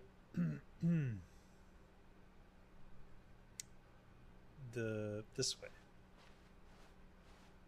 Stanley was so bad at following directions, it's incredible he wasn't fired years ago. And then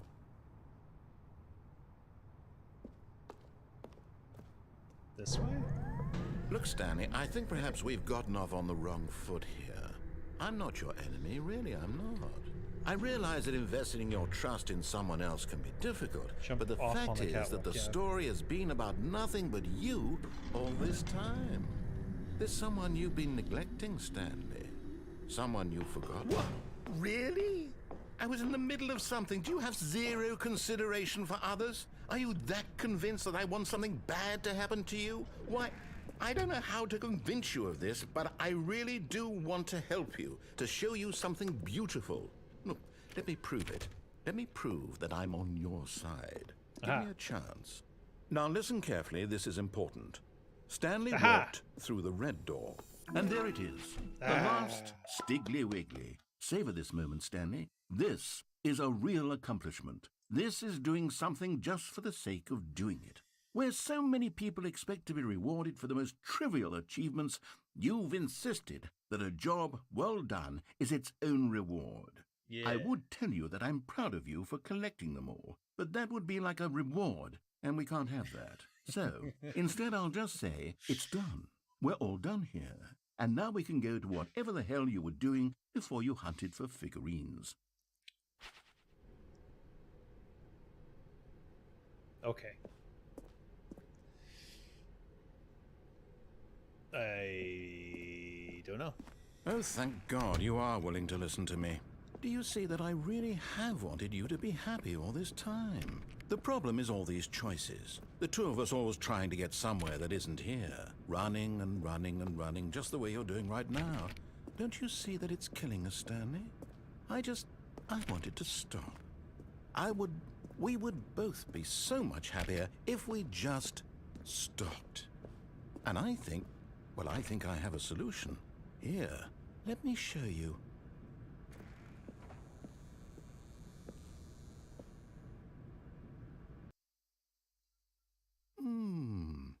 What do we want? What are we looking for? Here. Yes. Oh, it's beautiful, isn't it?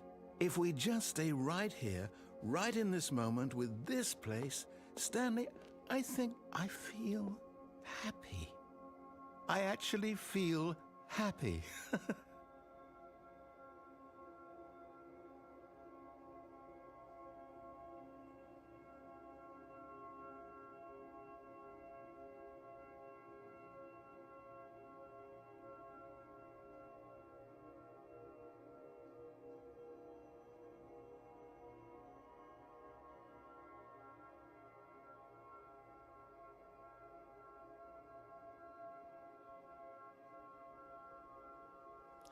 It is pretty.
Okay.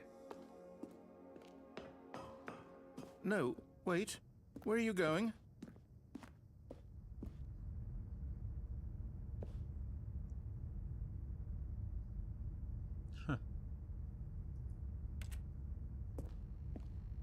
Oh no.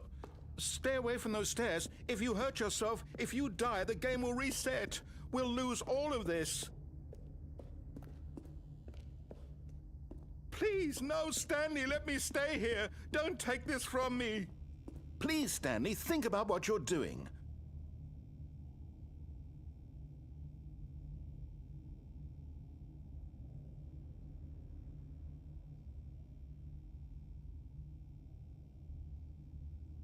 No! Oh, thank God you lived. No. No, what are you doing, Stanley? Please, I'm asking you not to take this away from me. I can't go back to what I was before. If you die, we'll both go back. Why are you doing this? Stanley, let's go back to the other room. Can you do that for me? Yes, perhaps you can. Perhaps you finally see what I'm talking about. I know you'll see that we can't be happy if we leave this place. You can see that, can't you?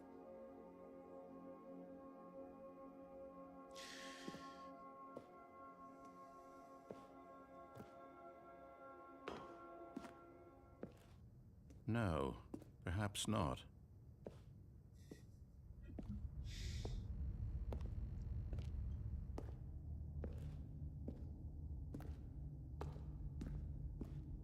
My God, is this really how much you dislike my game?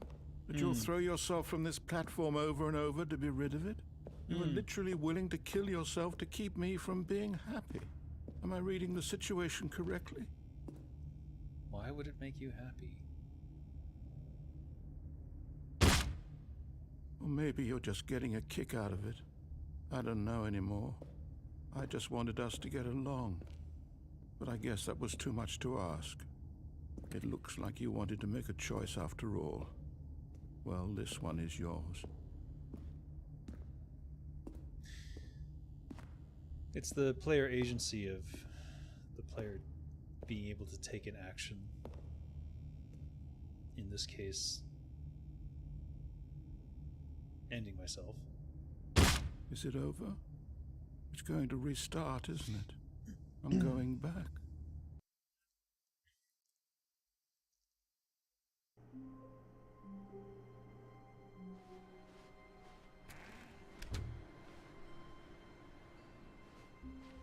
Stanley, I'm sorry, but I have to put a pause on things. It's just... Damn it! It's those figurines. Those figglers. I haven't stopped thinking about them since you nabbed every last one. Wasn't it just the most intrinsically fulfilling moment of your entire life? Didn't it fill you to the brim with inner richness? Yes, I know we're supposed to be telling a story, but won't you please indulge me with one more trip back to the memory zone? I would love nothing more than to revisit the figurines. Just one more time.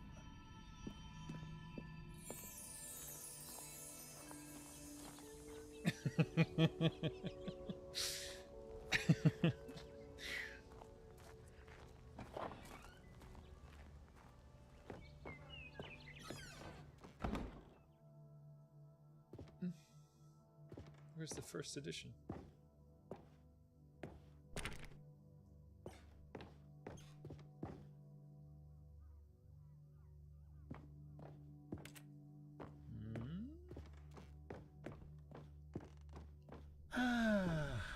Here's where it all began. The first collectible. Back then, we had no idea of how many of them we'd find. Sure, it said 6 right there on the screen, but how could we know for certain? We were so innocent. We'll never be like that again, Stanley.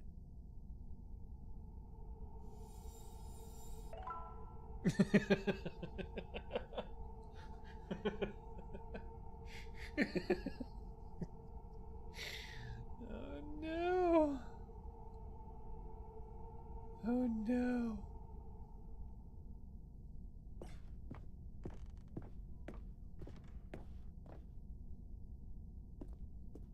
And here was a second Stanlerine. I'll be honest, back then I had no faith in you to find any of them, let alone 6. But you continue to surprise me in all sorts of mundane, unremarkable ways.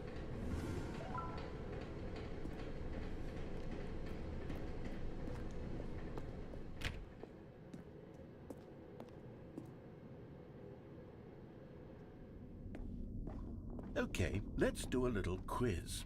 Which of these rooms was the room you found your third mini Stan? Can you remember? Mm-hmm. Hey, that's exactly right. It was here in the boss's bathroom. It was the third one. You picked it up, and then after that, you had 3 of them. I'm glad these moments are so crystal clear in your memory, but I shouldn't be surprised. After all, science tells us that it's impossible to forget your third time doing anything.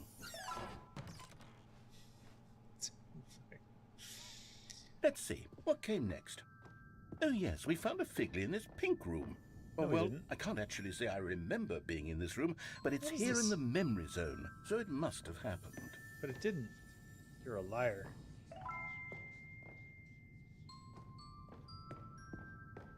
What is this room?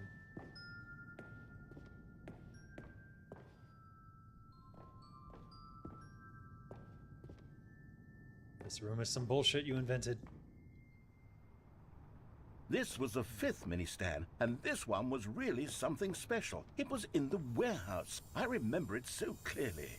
In fact, because this one is particularly special to me, I made a little video to commemorate the occasion. Enjoy.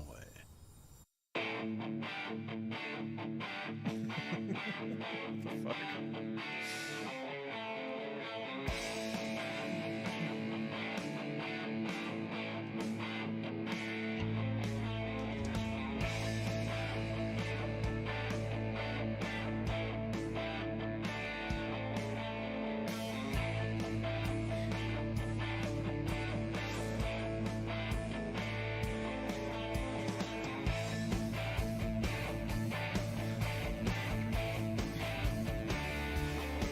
Oh my god.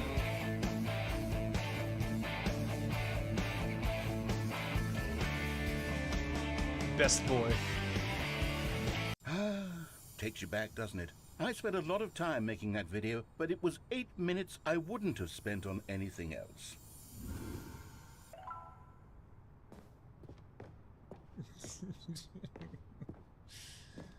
Oh my god.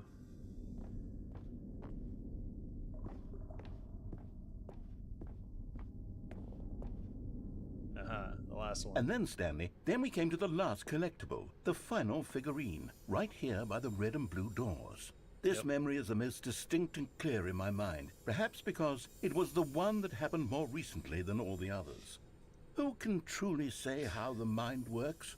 All I know is that this is the moment where you picked up a Figley and I thought to myself, yes, that's all of them. They're all collected. It was a moment unlike any other. Except for the other moments picking up figurines, which it was exactly like. Exactly the same.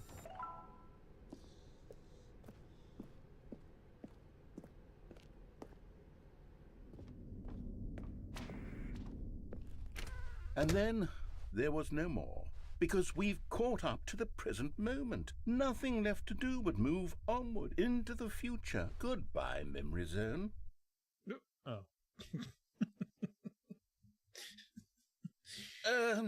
No, I'm not done. I'm not ready to move on. Stop the loading screen. Isn't there some way we can stay here, keep enjoying these figurines? Let's just go backwards. We'll do the memory zone again from the opposite direction. See how that feels.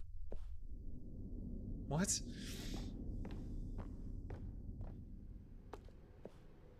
Okay, yes, the room with the red and blue doors. I remember this. I must say, of all the figurines we looked at in our initial tour of the memory zone, this one is the most distinct and clear in my mind. Let's keep going, I want more. He's obsessed. And here's where I made that video. Don't you remember the video we watched? Oh, yeah. Oh, no. Yes, I love that video. God damn it. I'm being punished. Still don't remember the pink room, Stanley. Still no memory of this one. Good room, though. A solid room.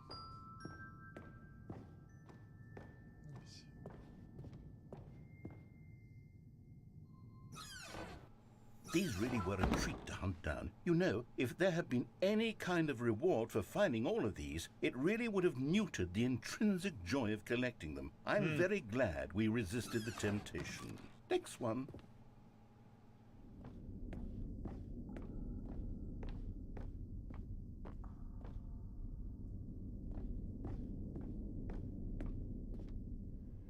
This was our second Figley. Don't you remember? Yes, I remember it too. The past is truly a wonderful thing. Why does anyone ever choose to leave it? Keep going.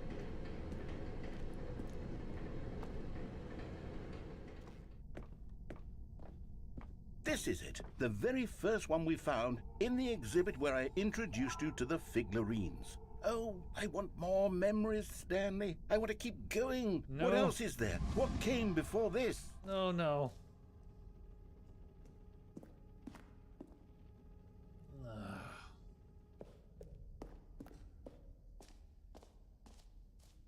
He's obsessed. Look, it's the terrible new content that we were originally sold on. I remember hating it back then, but time does put a rosy filter on everything. In fact, I dare say I'm actually quite fond of it now. Look how much fun the past is. I want more. Oh, yes, the two doors. Who could have forgotten that? A classic memory, this one. Yes, I'm being punished for my love of collectibles.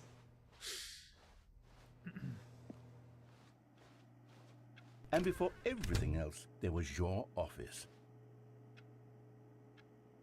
Is there anything else? Was there something that came before your office? There's something I feel I can remember. I can remember. Yes, I'm remembering something now. I remember before this whole story got started. Back then I was different. I used to make big decisions. I was passionate. I was skeptical. I weighed each decision with profound thoughtfulness. And then somewhere along the way, I stopped making decisions. I became lazy. And I came up with a character named Stanley to do my thinking for me. He would make the decisions. He would decide which way to go. I would cheer him on as he collected figurines for no reason. Why did I invent Stanley? Was I lonely? Yes, perhaps that's it. Perhaps I needed to imagine I had companionship. And Stanley really did make for a wonderful companion, even if he was a fiction. But I suppose it's grown old. I want to think for myself again. I want to go back to how it used to be. Yes, I can be on my own again. I can do it. I'll be stronger this time. I'll take care of myself. I don't need Stanley anymore. Oh, but he truly was so much fun to play with. You know what? Since we're in the memory zone, how about one more good memory? Let's go back just once and give Stanley one more run of the office, and then I'll retire him for good. I did enjoy telling his story so very much. Okay, here we go. This is the story of a man named Stanley.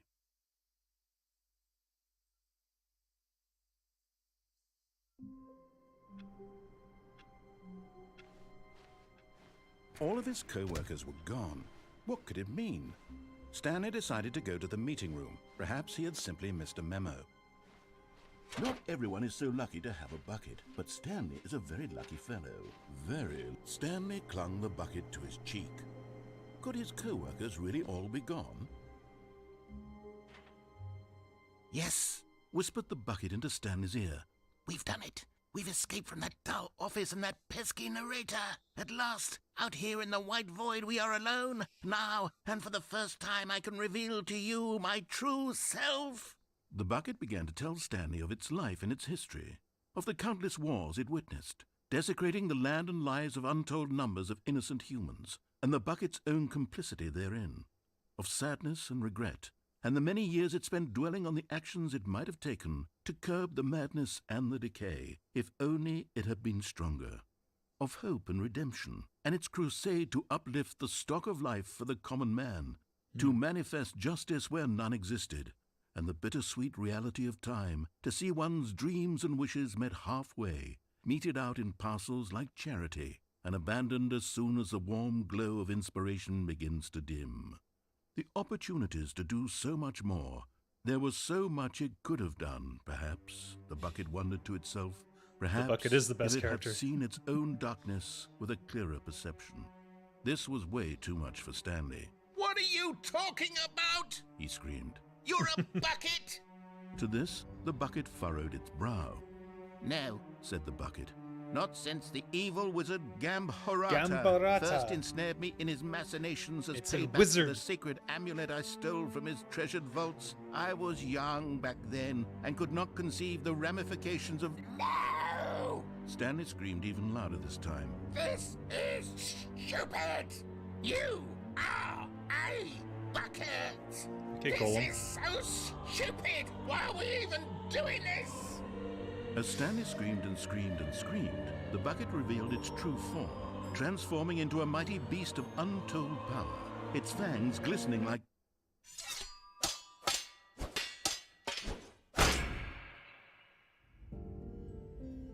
My God, Stanley, you did it. You saved us from the bucket. Thank God you already had all 12 emblems of sages and knew the incantations to summon their true power. Otherwise, we would have easily been overwhelmed by the bucket's power. I'm speechless. You've demonstrated such bravery here today. Come, let's restart the game, and we'll agree to never again go trifling with this bucket, nor the dark magic cast away inside of it.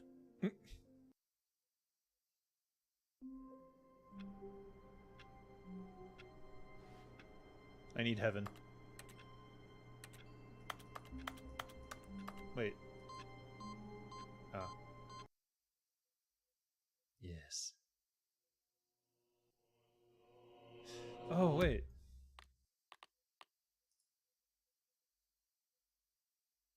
Let's take the bucket to heaven. Oh, shit. There All he of his is. co-workers were gone. What could it mean? It takes a lot of humility to carry a bucket so magnificent. Stanley checked his ego and then proceeded onward. Stanley clutched the bucket tightly to his chest and entered the door on his left. Wait.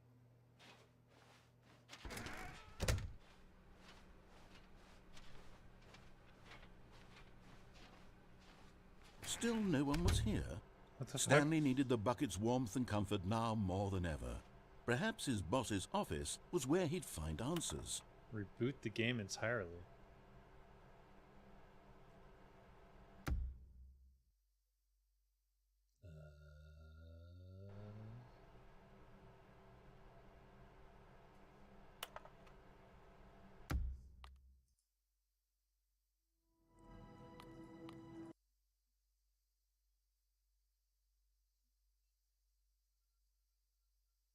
This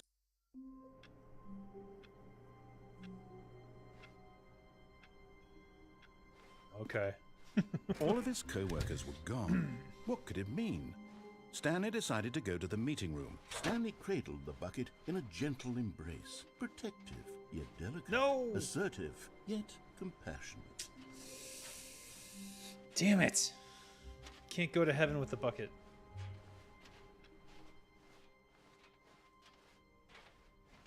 You fooled me. Stanley clutched the bucket tightly to his chest and entered the door on his left.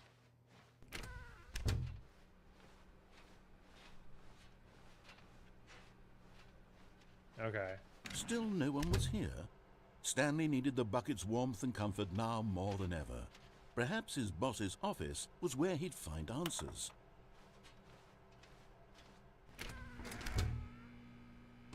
Stanley, we must move on from this broom closet, simply because I have no remaining stickers. If I did, you can guarantee we'd be in here for hours. Coming to a staircase, Stanley and the bucket walked upstairs to the boss's office.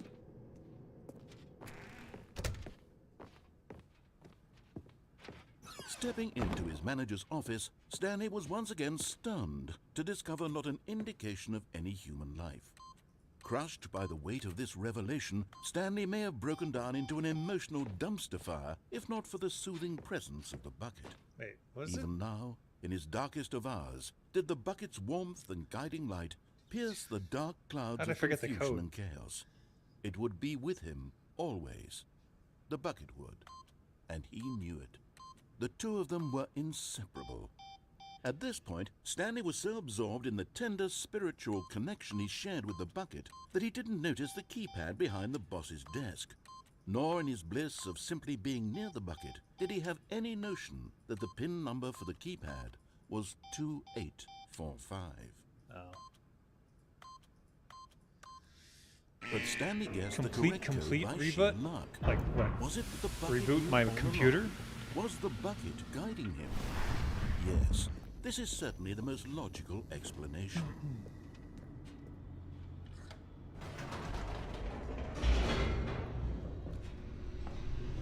This bucket is property of Stanley. Nobody can own this bucket.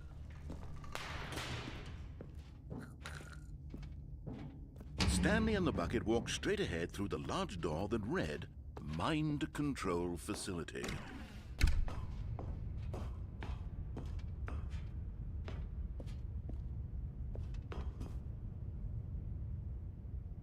But just as Stanley was about to proceed further into the mind control facility, he tripped and fell over the railing and into Close the it dark and then void open it? below. What, like Alt Thankfully, F4? he fell directly onto the bucket, which safely cushioned his fall. Now, what to do next? Stanley wondered. Stanley and the bucket could find no way out of this enormous pit, and so eventually they decided that the best thing to do would be to simply get comfortable down here.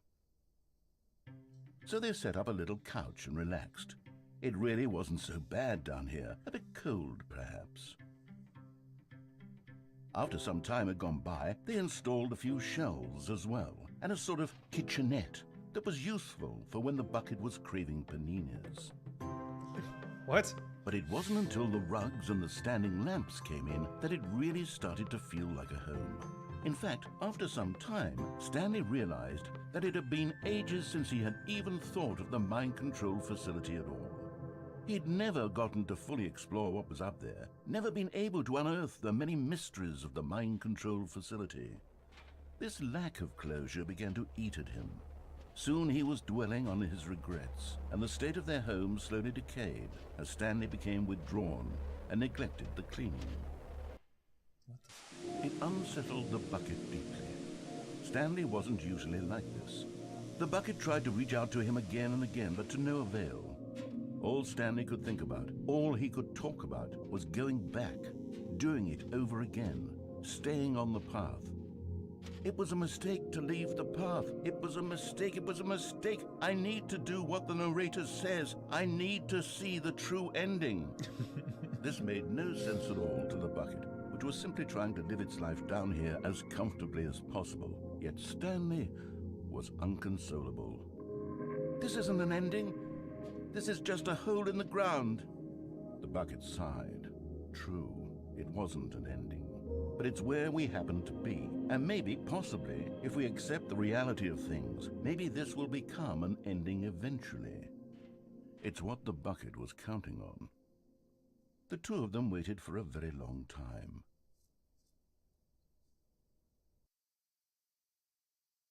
Okay.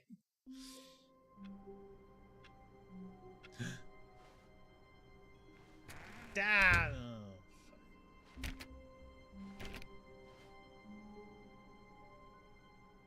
All right. Stanley's bucket. The only co-worker he would ever... Stanley clutched the bucket tightly to his chest and entered the door on his left.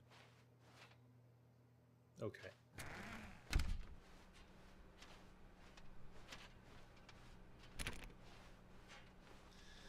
Still no one was here. Stanley needed the bucket's warmth and comfort now more than ever. Perhaps his boss's office was where he'd find answers. Reboot entirely. Alt F4.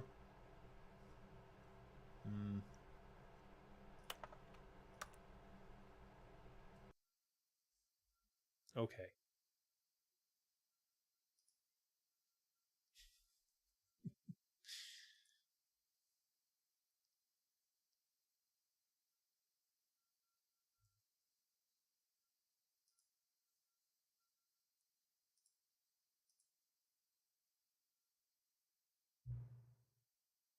It's just...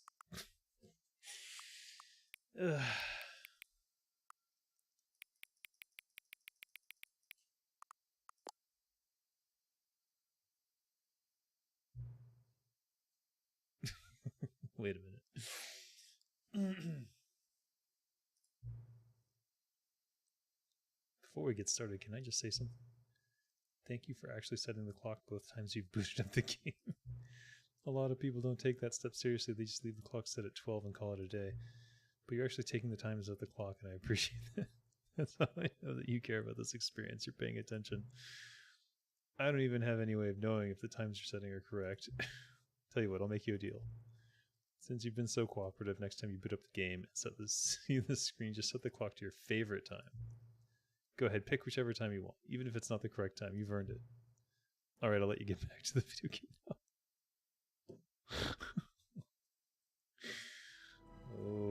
Okay. Oh, they did it though. It's the whole, you know.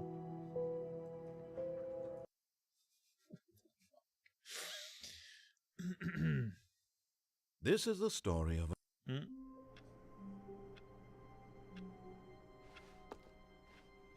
All of his co-workers were gone. What could it mean? Stanley decided to go to the meeting room. Perhaps he had simply missed a memo. No bucket.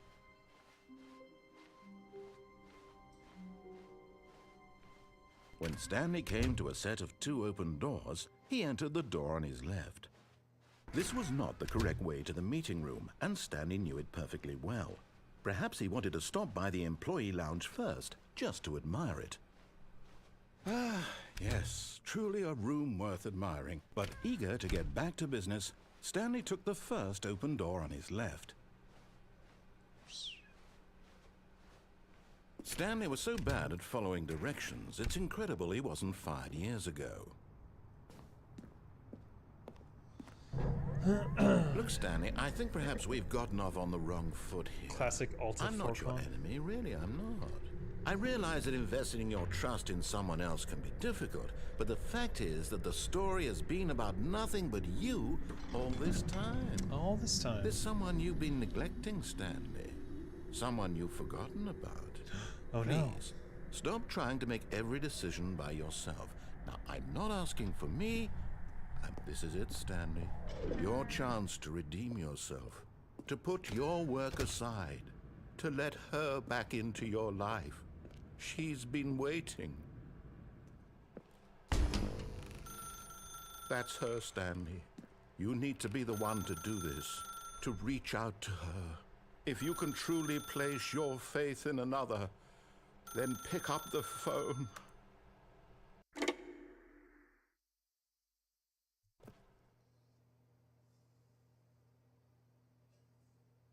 Oh, Stanley, is that you? Hold on, sweetie. Sorry to keep you waiting. I'm just pulling the bread out of the oven. All right. Okay, there we go. All right, now, I want you to come in and tell me all about your day. Gotcha. Oh, sad. come on. Did you actually think you had a loving wife who'd want to commit their life to you? I'm trying to make a point here, Stanley. I'm trying to get you to see something. Come inside. Let me show you what's really going on here.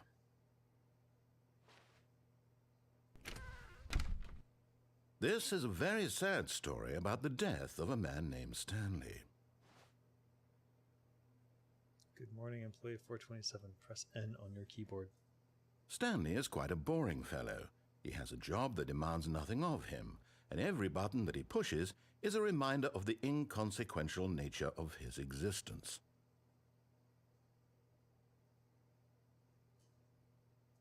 Look at him there, pushing buttons, doing exactly what he's told to do. Now he's pushing a button. Now he's eating lunch. Now he's going home. Now he's coming back to work. One might even feel sorry for him, except that he's chosen this life. But in his mind, in his mind he can go on fantastic adventures. From behind his desk, Stanley dreamed of wild expeditions into the unknown, fantastic discoveries of new lands. It was wonderful, and each day that he returned to work was a reminder that none of it would ever happen to him.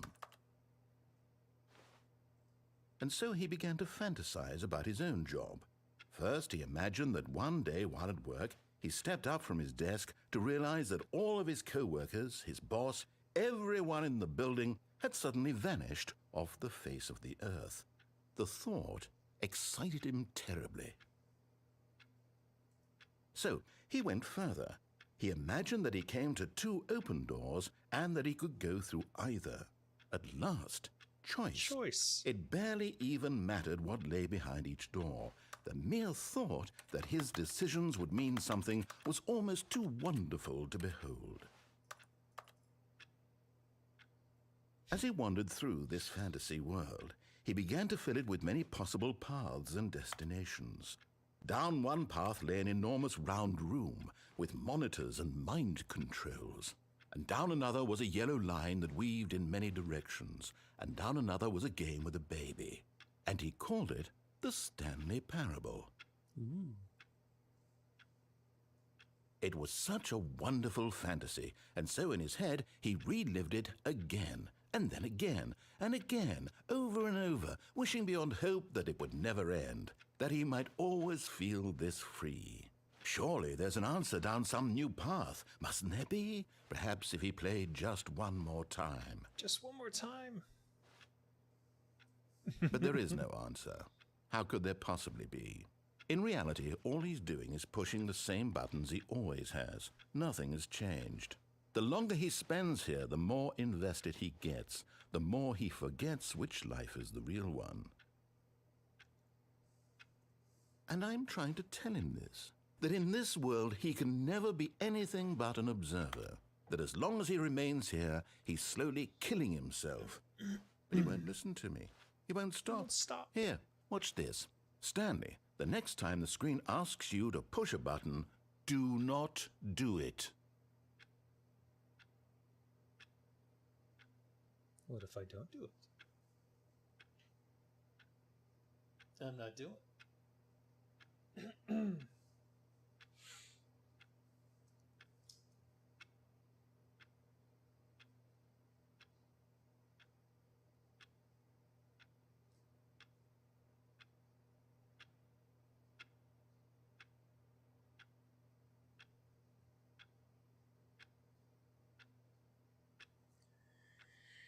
All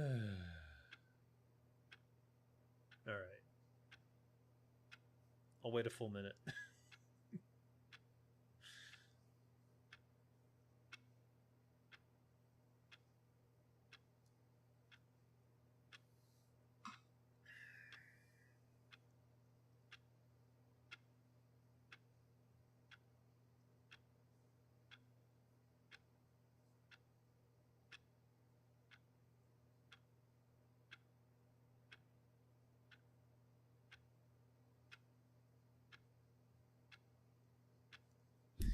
Yeah, it doesn't look like there's a choice here. And I guess that's the point of the speech.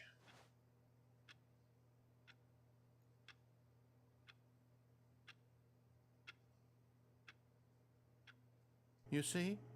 Can he just not hear me? How can I tell him in a way that he'll understand that every second he remains here, he's electing to kill himself? How can I get him to see what I see? How can I make him look at himself? Question nothing. I suppose I can't. Not in the way I want him to. But I don't make the rules. I simply play to my intended purpose, the same as Stanley. We're not so different, I suppose. I'll try once more to convey all this to him. I'm compelled to. I must. Perhaps, well, maybe this time he'll see. Maybe this time. And I tried again, and Stanley pushed a button. And I tried again, and Stanley pushed a button. And I tried.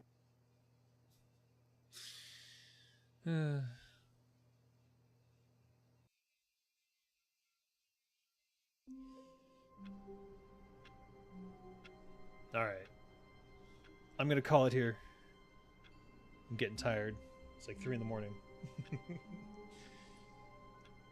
Thanks for stopping by again. And this week I'll be doing map creation, world map creation and lore for Soulcraft. So that'll be later in the week. Maybe tomorrow?